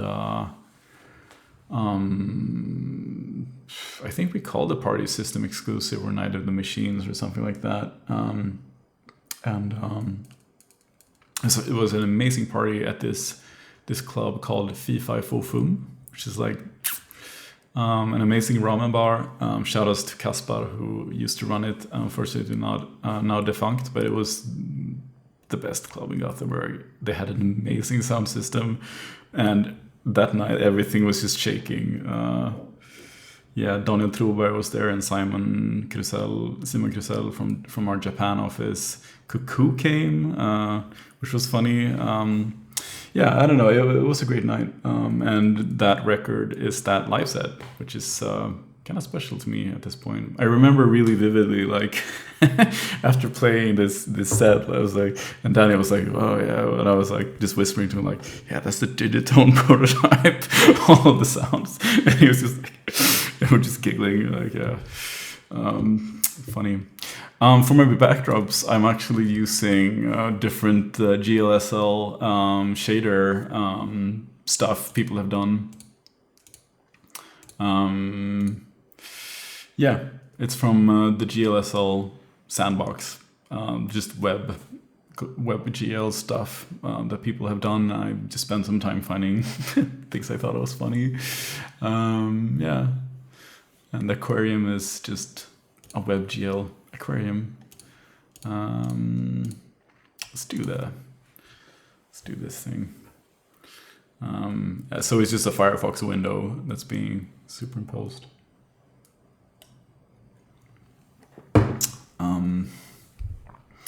I also made 5 hours of music last Sunday. That's true, right? Like, I could also make 5 hours of jams and release them, I guess. Although, I mean, of course, like, they would be terrible. I don't know. I'll check her. They're funny. It's a crazy FM wave morphing thing in all their recent live sets. That sounds interesting. One thing I really like with their stuff is like all these weird physical modeling things, like the delay, all the carpal strongish sounding stuff. I think is really cool. The waveguide-ish, that's really nice. I'm working on some stuff like that myself. Kind of recently been delving into like string synthesis or whatever. I really like that. So hopefully, I'll have something cool. Just for myself though, not for Electron or anything. Although like a digi digimode, digi fizz, digi string. I don't know. Would be cool to make something like the equivalent of a digitone with like physical modeling. That would be wild. But yeah, model physical. Yeah, model I think would be tough because that processor. You're very welcome. I really like the way the 0 days releases has been like to just release source material has been for me like really rewarding. I think it's a fun way to release stuff, and it's also been a way of me to be like, okay, because I have all these like a lot of music I've done for live sets and stuff. I have a lot of that stuff lying around, and I always feel like I should make something proper out of it. But then, like with the 0 day stuff, I don't have to think about like, oh, do I make a cassette or a vinyl or whatever, or like, do I send like, where's the value in this? And it's just kind of like, well, the value is like providing this music in an open source way and kind of seeing how that happens. And I don't know. And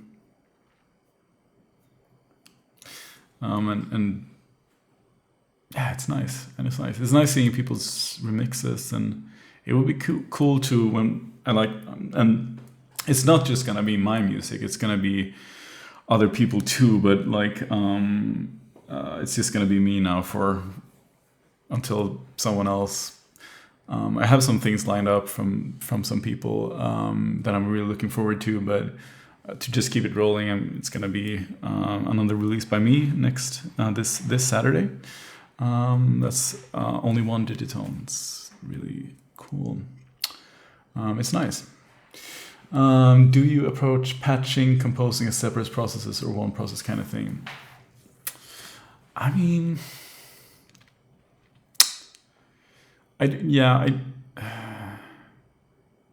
well, sometimes when patching, you kind of lose yourself in trying things out. But I think I go into a different mode if I'm thinking like this is a piece of music or a composition or something. So I think like the process we went through today with mapping stuff out and thinking about how what we want to add to this or whatever, I wouldn't consider that as, well, I mean, it's a form of composition, right? But it's not like music. It's not direct music composition, I guess. So I would have the patch done to a point where I feel like I could play with it, like an instrument, and then I would hit record and do that. So, as I mean, in Max you can't really patch without the audio being interrupted. So, is real life just a WebGL? Yeah, I don't know. I mean, at this point, probably. Yeah. Whoever is running this simulation really needs to slow things down a bit, or rather, like they need to think a bit, like maybe change the background. Could you show us the Digitone prototype Max patch? Yeah, why not? I mean, it's nothing magical. If I have it here somewhere, sure.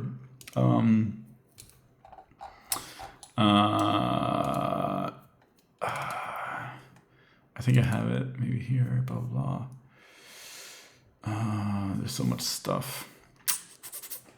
Should we add back the...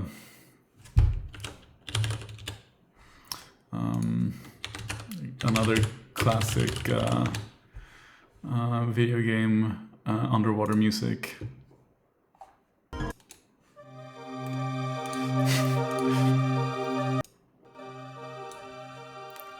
Let's also do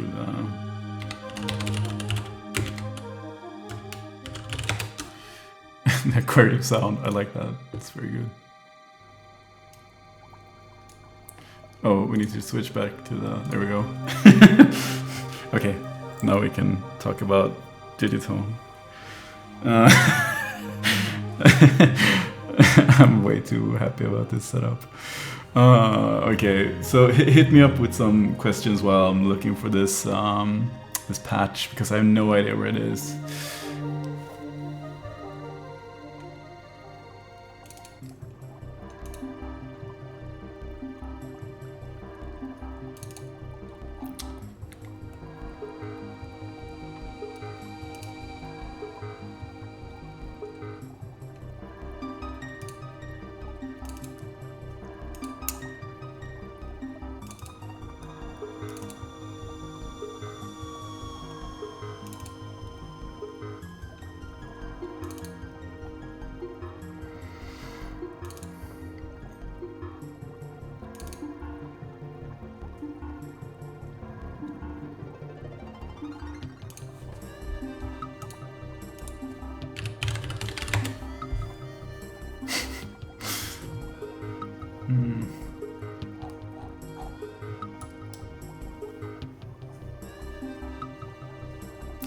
I think I had it somewhere, but...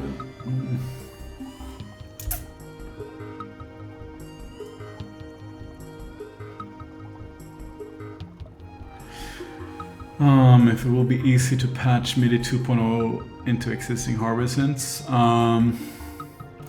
I think it depends. In a way, I hope not, because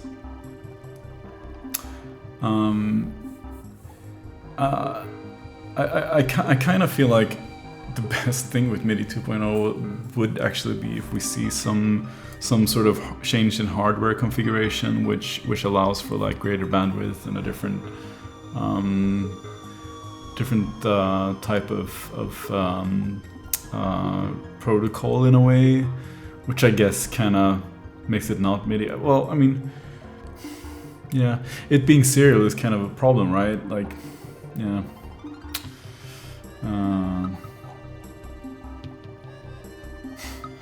A lot of weird stuff here. What sparked my interest in making instruments? I don't know. I mean, I've always sort of... I've been like...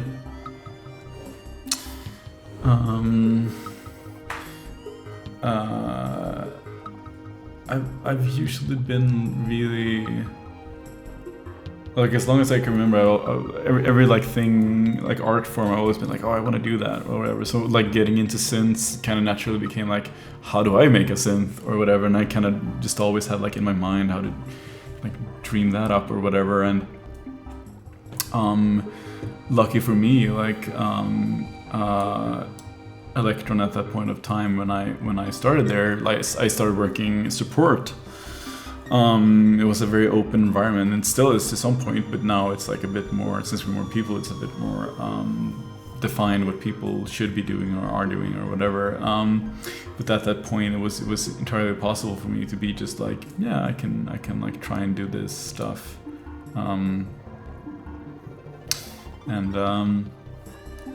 Yeah, for me, I guess just being interested in synths kind of naturally led me into being interested in how to do them myself.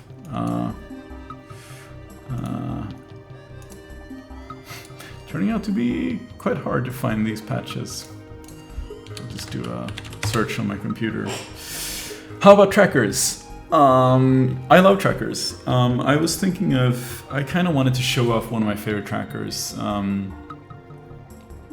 at one of these streams called Little GP Tracker, or just LGPT, or Piggy as we call it. It's this tracker for a lot of different platforms. I personally use it on Sony PSP a lot. I love it a lot. If you've ever used LSDJ or something like that for the Game Boy, it's very similar, but it's with samples. It's really nice, and it would be cool to show that a bit, but it's also kind of obscure, and it doesn't run on Mac OS. What's it called? The latest one, Mac OS Catalina. What's it? Corona. Kind of similar vibe. They deprecated some of the graphic stuff. I guess it's the Metal framework they deprecated or whatever. A friend of mine who is pretty much a genius with build systems, he tried to get that running and he couldn't. And if he can't do it, no one can. So it kind of makes it a bit tougher to talk about, I guess. But I do love trackers. I think it's interesting that we're seeing this sort of resurgence in hardware with trackers now, with the Polyend one. Which I think looks really nice. I would love to try one out, and I kind of need to give my verdict on it. I typically stay away from saying too much about that stuff, but for me, it's still very like a classic tracker. I would really love to see hardware trackers that are more like attuned to the hardware itself. I guess NerdSeek is kind of closer. Trackers are fun though. It's an interesting way of displaying music, and it's an interesting way of interacting with it. I like working with a keyboard on it. I like working with those DJ. Yeah.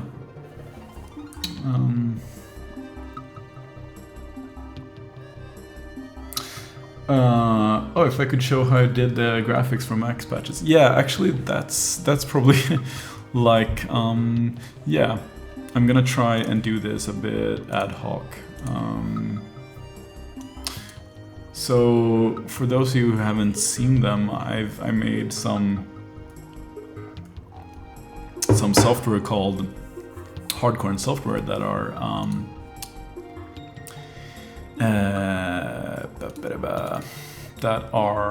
what are they? They are tools to make your own single cycle waveforms.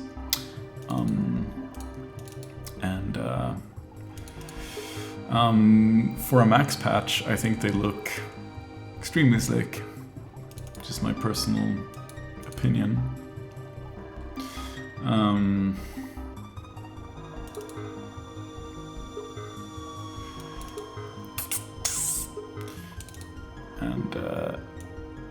Wow, this is gonna be a nightmare to show on stream maybe, but let's try. Thank you. Yes, it's gonna ruin my nice layout here. Maybe. It's alright. Oh. So amazing. Love these fishes. Yeah, so this is this is called Hardcore. And what it does is it allows you to make, as I said, waveforms, and it has this kind of novel GUI to it, and it's made in a pretty insane way, I think. Yeah. So let's dissect. Let's see what happens when I go out of press. Whoa. Okay, let's see if OBS. Okay, wow. The problem with this is I've made like a weird to make the. Oh god, this is so horrible. Flag scroll. There we go. Okay. So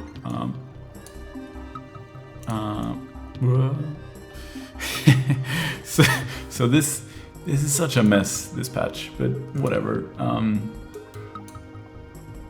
Oh, you'll be using them? Sweet. Yeah, it's a nice project. I really liked working with it. So the graphics are so the actual these things, like these are just these are the number boxes, and they take an indivisible number box and outputs that to just load a different SVG for each single number there is. So it's 100 different SVGs that I made in Illustrator to make these like specific. You could be smarter about it, but I wanted to get it done, and you know, I did it. Same with these, it's just a bunch of SVGs, yeah, everything's just loading a different SVG file. Yeah, this is brute forcing at its finest, and how I'm doing the actual waveform display, where even is that? Oh, it's right here, right? Okay, so that's reading a buffer all the time. And it's one of these, I think it's obviously called plot. And with plot you can make these nice looking displays of buffers. It also interpolates by its own, which is nice. No, none of this is pixelizers. All of these are the Ableton button object or some stupid thing like that, because for me that was like the easiest way to display an SVG. And funnily enough, I showed this patch to David Ciccarelli. For those of you who don't know, he's the man behind Max. He's the CEO of this company, and he was like, "Yeah, how are you using the SVG?" So I'm like, well, I use this button object from the Max for Live library because I thought it was easy to like get SVGs in it, and he was like, yeah, well, you could use this like hidden SVG object. I don't know. Yeah, it was funny. It was embarrassing, but he seemed slightly impressed. So whatever. It's fun meeting him. Unexpected and fun.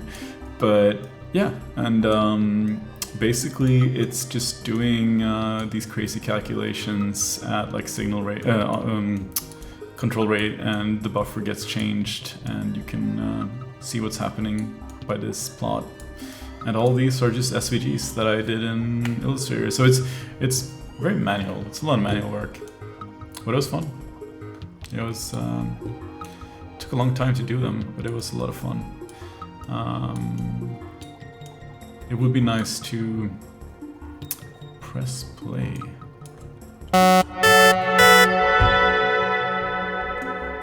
What the? Did you hear a reverb? Wait. Was there a reverb on? What the? Oh, I've patched in a reverb. Great. That's interesting.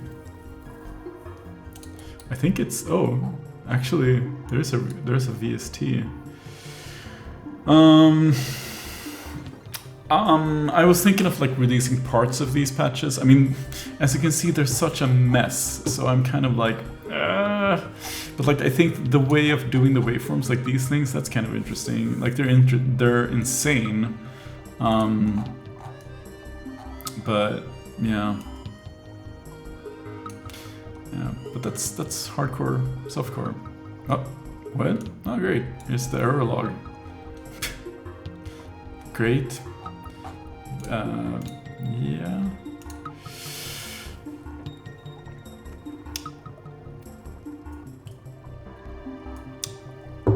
Yeah, maybe I'll release them someday. Yeah, why not? I should. Cause like the executables available in floats.se. I mean, how long are they gonna work, right? Especially for Mac, like probably not that long.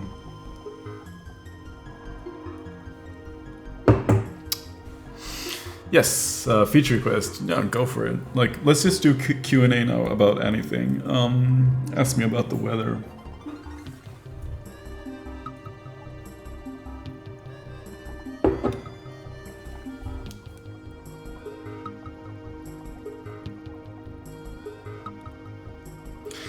I wish you could have two waveforms and output wave file that warps in steps of 64 between, so I can emulate a wavetable.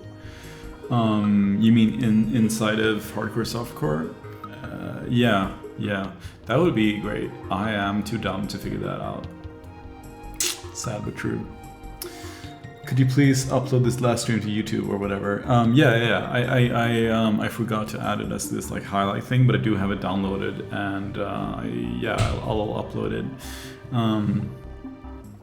I guess I'll upload all the streams Tell us how you met your partner. Who who is this bonsai bloom person anyway? Well,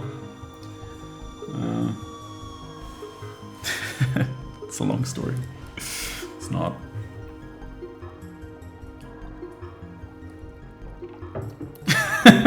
Okay.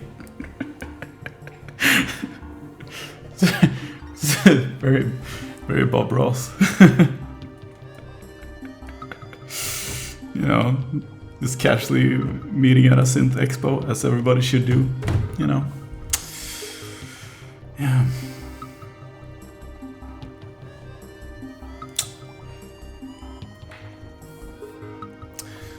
Also, like,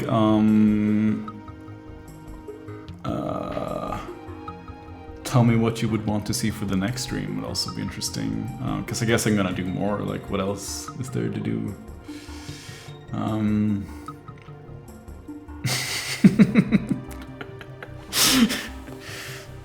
Oh, maybe I'll become the Bob Ross of synths. That would be great. Let's put this. Wanna listen to some Autiker together? Yeah, dude. I feel like I listen to Autiker too much. I haven't listened to it in a long time. 2 AM next stream. Yeah, maybe. I feel like a certain person, we need to talk about the AM a bit more. We need to make something cool. Mega Drive or SNES? I mean, SNES. The Mega Drive is, I like the, like I honestly I made like a record with the Mega Drive. Like I like this. I mean, obviously it's an FM sim. It sounds kind of garbage, but like nice. But the games on the Mega Drive, they aren't that good, right? Like the SNES. It's you know, the SNES. Has a lot of good games, and I mean, it's occupied my childhood so much that I can't really say. Yeah, SNES. Do an LSDJ stream? Oh, that would be great. Actually, that would be fun. That would be really fun. Yeah, that would be cool. I don't want to emulate though. Maybe I can get a screen capture thing for my SNES or whatever. How about doing a track from scratch? Yeah, why not? That would be cool. A track from scratch. That yeah, maybe that's the next. Anything I have been learning lately. Yeah,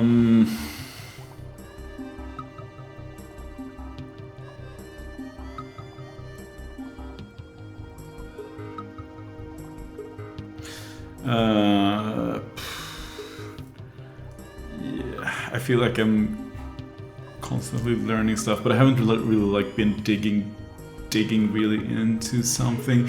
I was looking into the Make Noise microsound system today, because again my partner's really into it, and I was like, oh, this is interesting, and I kind of felt like I wanted to read up on like the Rhodes stuff and like get into that like classic microsound. Maybe I'll learn some about that, because I don't know, it would be fun to learn more about, for me to learn more about like microsound, because like granular stuff and stuff like that, it's, to me it's kind of, it's always been very gimmicky, but it would be nice. I would be interested in kind of exploring that further. Digitone percussion sound design. I love percussion sound design. In fact, while trying to find this max patch of the Digitone prototype, I found all of the Ableton projects for the Digitact drum samples I made, which a lot of them are synthesized. I think in general, like percussion synthesis is extremely interesting. I could do a whole stream on that, honestly. That would be fun. DigiGran. It's a great product name, let's face it. Did I like the Volca drum? No. Well, I mean, I haven't. I try to not say too much about like competitor stuff because it feels kind of mean. Like the synth industry is kind of small. The Volca drum, I mean, I think it's very impressive. Like they've squeezed so much into that box, and I think they've done it really well with that screen and everything. And I personally, the sounds are not so much for me. I think the waveguide implementation is weird. Like, why would you want a resonator, just one on the master? To me, that's kind of, I don't get it. But I do think it's a very interesting device, and I think for that price and that format, I can't really fault it. But then again, I haven't really tried it personally. Just heard some demos, and yeah, it's not my thing. Any recommendations for learning more about synthesis or music in general? Yeah. I don't know. I mean, for me, I've always learned stuff by just trying to do it.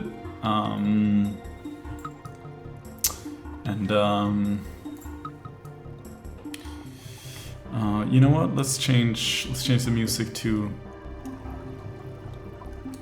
another classic Underwater. And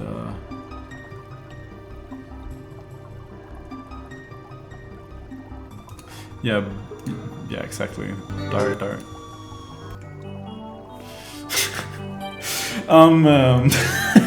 Books though, yeah.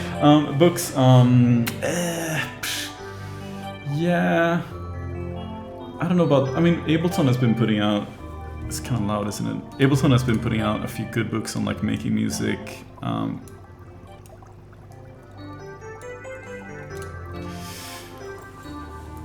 Ableton has been putting out a lot of good books on making music. They are free now, actually. You should check that out.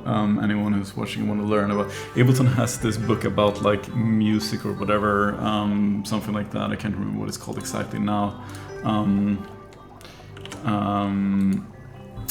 But they're really good. Check them out. They're free right now, and I think they're very interesting. I think they're very creative in their approach. They're more about like, oh, how do I like go about this, or like how do I think about something. And I would say like the Ableton Learning website is very good for learning synthesis, because I think also when it's interactive, it's kind of more easy to understand. Besides that, there's the classic Sound on Sound synth secrets that are, I mean, at this point maybe they're a bit like old-ish, but at the same time I think they have a lot of interesting information, and it's well written, and it's like very broad. Aside that, I think I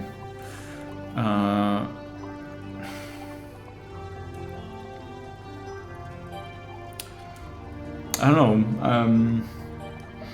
I should probably spend some time looking into this, because people ask me a lot, and I think I came into synths at a time where it was still like very overtly nerdy, and the reading material wasn't as important. It's just like talking to people and figuring stuff out.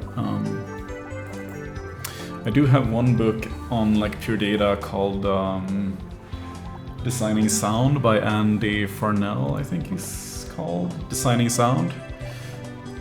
That's pretty good on like kind of programmatic sound design, like the sort of signal flow programming.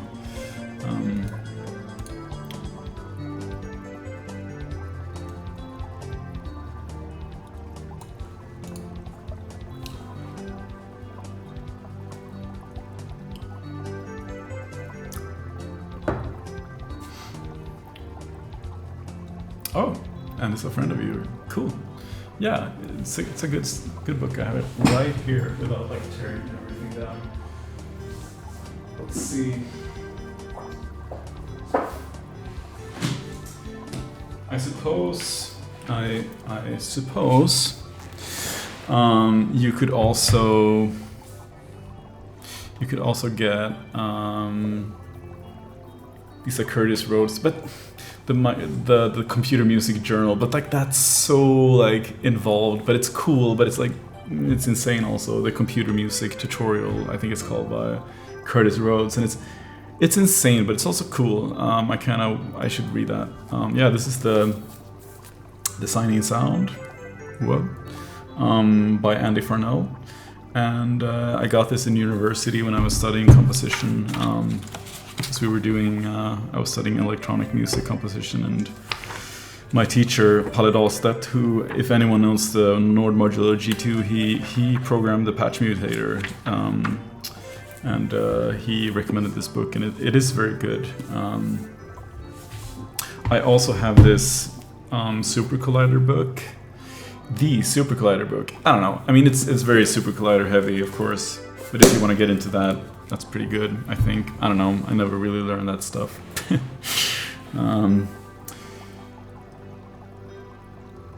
Spent a mad month in the States on holiday back in the 90s. Wow, that sounds amazing. Yeah, but I don't know what other reading material is good. I feel like it feels like maybe it's like starting to pop up, right? Because it's still kind of new in a way, and the way synths have spread like the last, I mean, to be honest, like the last 5 or 7, 10 years, you know, even.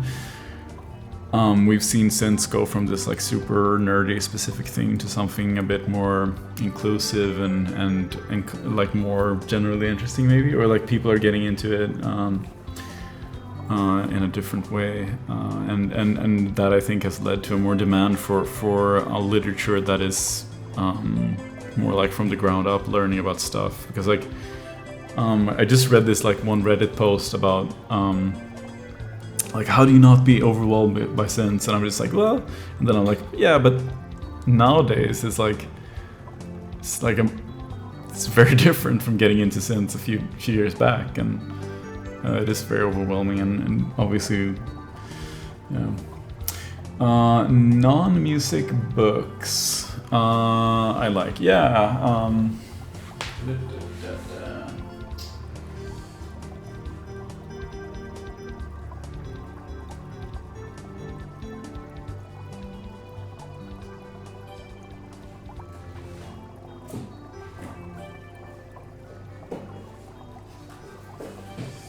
So yeah, just grabbing two.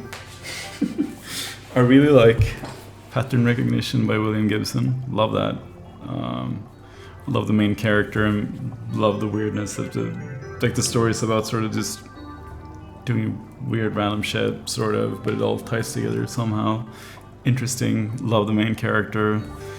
And then I've been really into this Dream Fossil by Satoshi Kon, because I just love his this is a manga, but I love his movies and his way of writing and the ways he thinks about things, and his manga is equally good as the movies, and there are some short stories in here that are absolutely beautiful. Yeah, synths are sort of the guitar of today. That's what they say.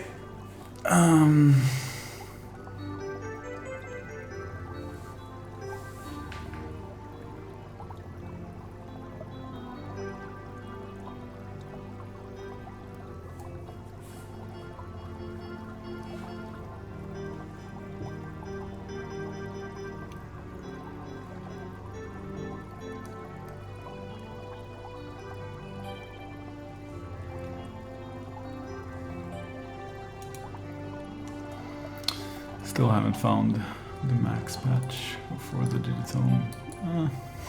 It's probably there somewhere, but it's for another time, another day. I think I'm done for the day. I guess this was like a crash course into Max. We built a synth together, and it sounded pretty good, I think. I'll save that patch. That's interesting. I guess next stream, whenever that will be, should be maybe, I guess, I would love to show some like tracker stuff, and I guess a lot of people are wondering how to get into that at the moment with the whole,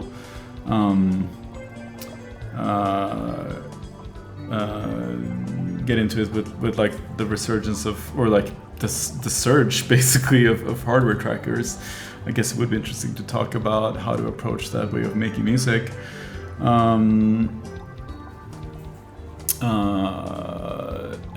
it would be fun to show some of the tools I used to make music, like when I was a teenager, which are still like super dear to me.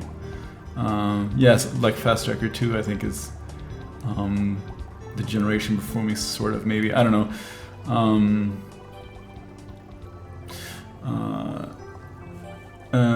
The difference between trackers and like sequencers, I mean, trackers, I think their strength lies in how things are mapped out, like the whole keyboard interface.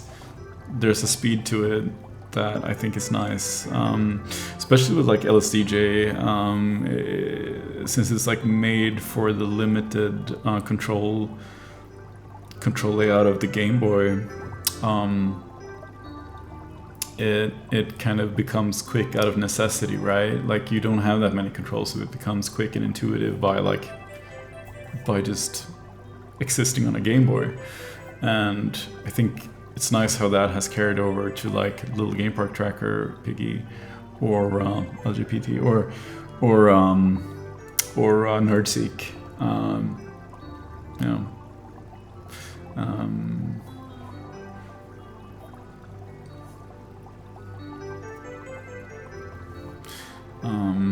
And yeah, Overbridge 2.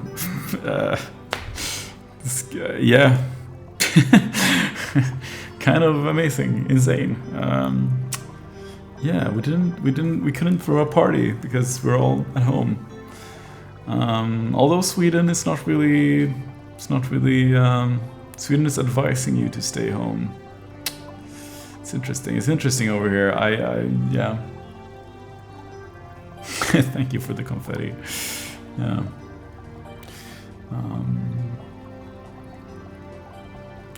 But yeah, the team has really been working hard, and it's amazing to see it released. And yeah, finally.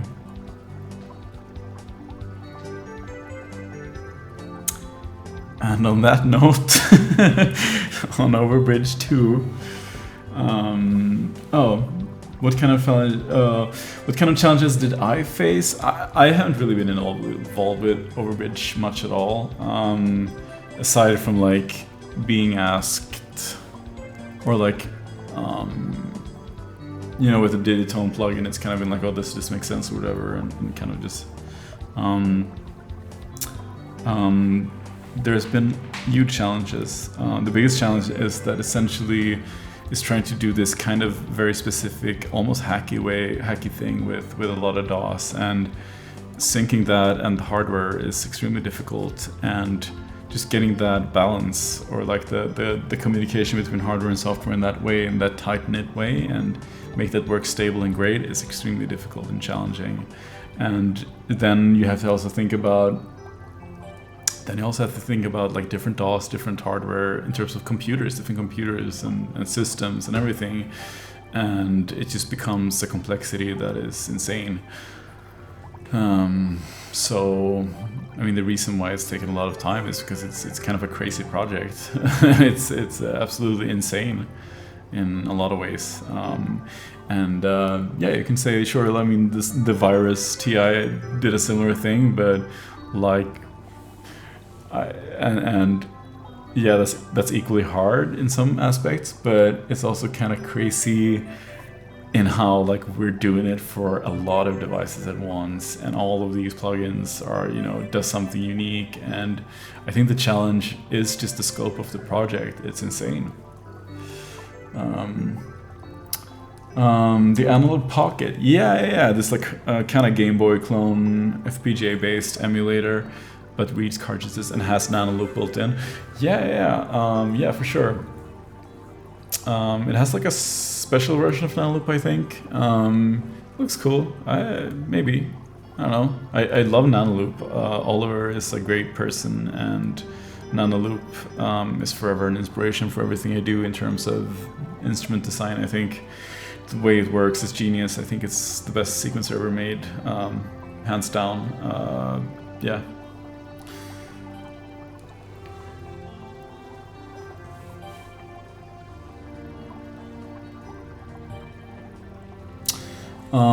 Is there any talk about MIDI 2.0? Yeah, I mean, right now we're at a phase where we're thinking about like future products and how to approach that and stuff.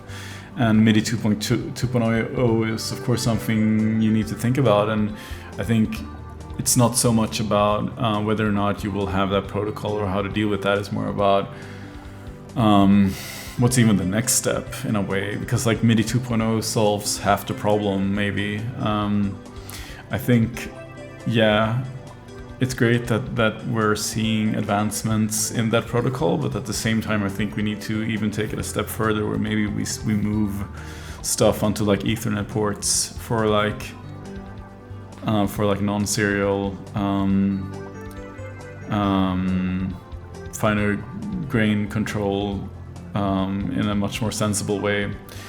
And we lose backwards compatibility then, which is an issue, but I think it's a direction that needs to be had and needs to be explored. And the problem there is that you need to probably supply a DIN port somehow at the same time, and the problem is to keep those two on board and separated in some sensible way. Yeah. So MIDI 2.0, sure, great, but definitely not the end of things.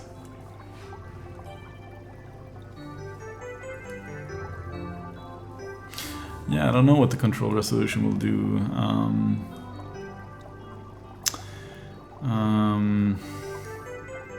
I mean, it's not like MIDI is like punching out that much data from the get-go. It's not that hard to deal with, but at the same time, a lot of synths can get really flustered with too much MIDI, easily even. I think as we move on to MIDI 2.0 or even like something more intricate or better, we're gonna move on to platforms that will handle that anyway, so probably won't be an issue. It will just be like on par with what other advancements, so to speak.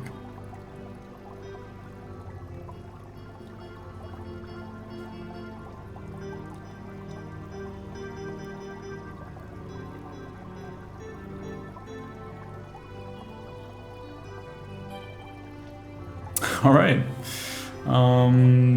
that's it for today, and now we have Sting to play us out. No, wait, that is it for today, and tomorrow we have Sting with a cut of his new album. No, thanks everyone for joining. It's nice doing these streams. It's fun to show stuff. Maybe I'll try to like structure them a bit better, but I think also it was kind of a cute introduction to Max, I hope. And we did make that really cool feedback FM thing, and that sounded pretty dope, honestly, so I'm not mad. Yeah, I will probably stream next week sometime. I'll try and maybe I'll do like the first half will be like making music on the Digitone, second half will be like let's look at trackers and we can figure that out together maybe. Yeah, so I hope you're healthy and safe where we are, and I hope we all soon reach some sort of state of normalcy and get to see all our loved ones and friends soon. And yeah, I'll see you around.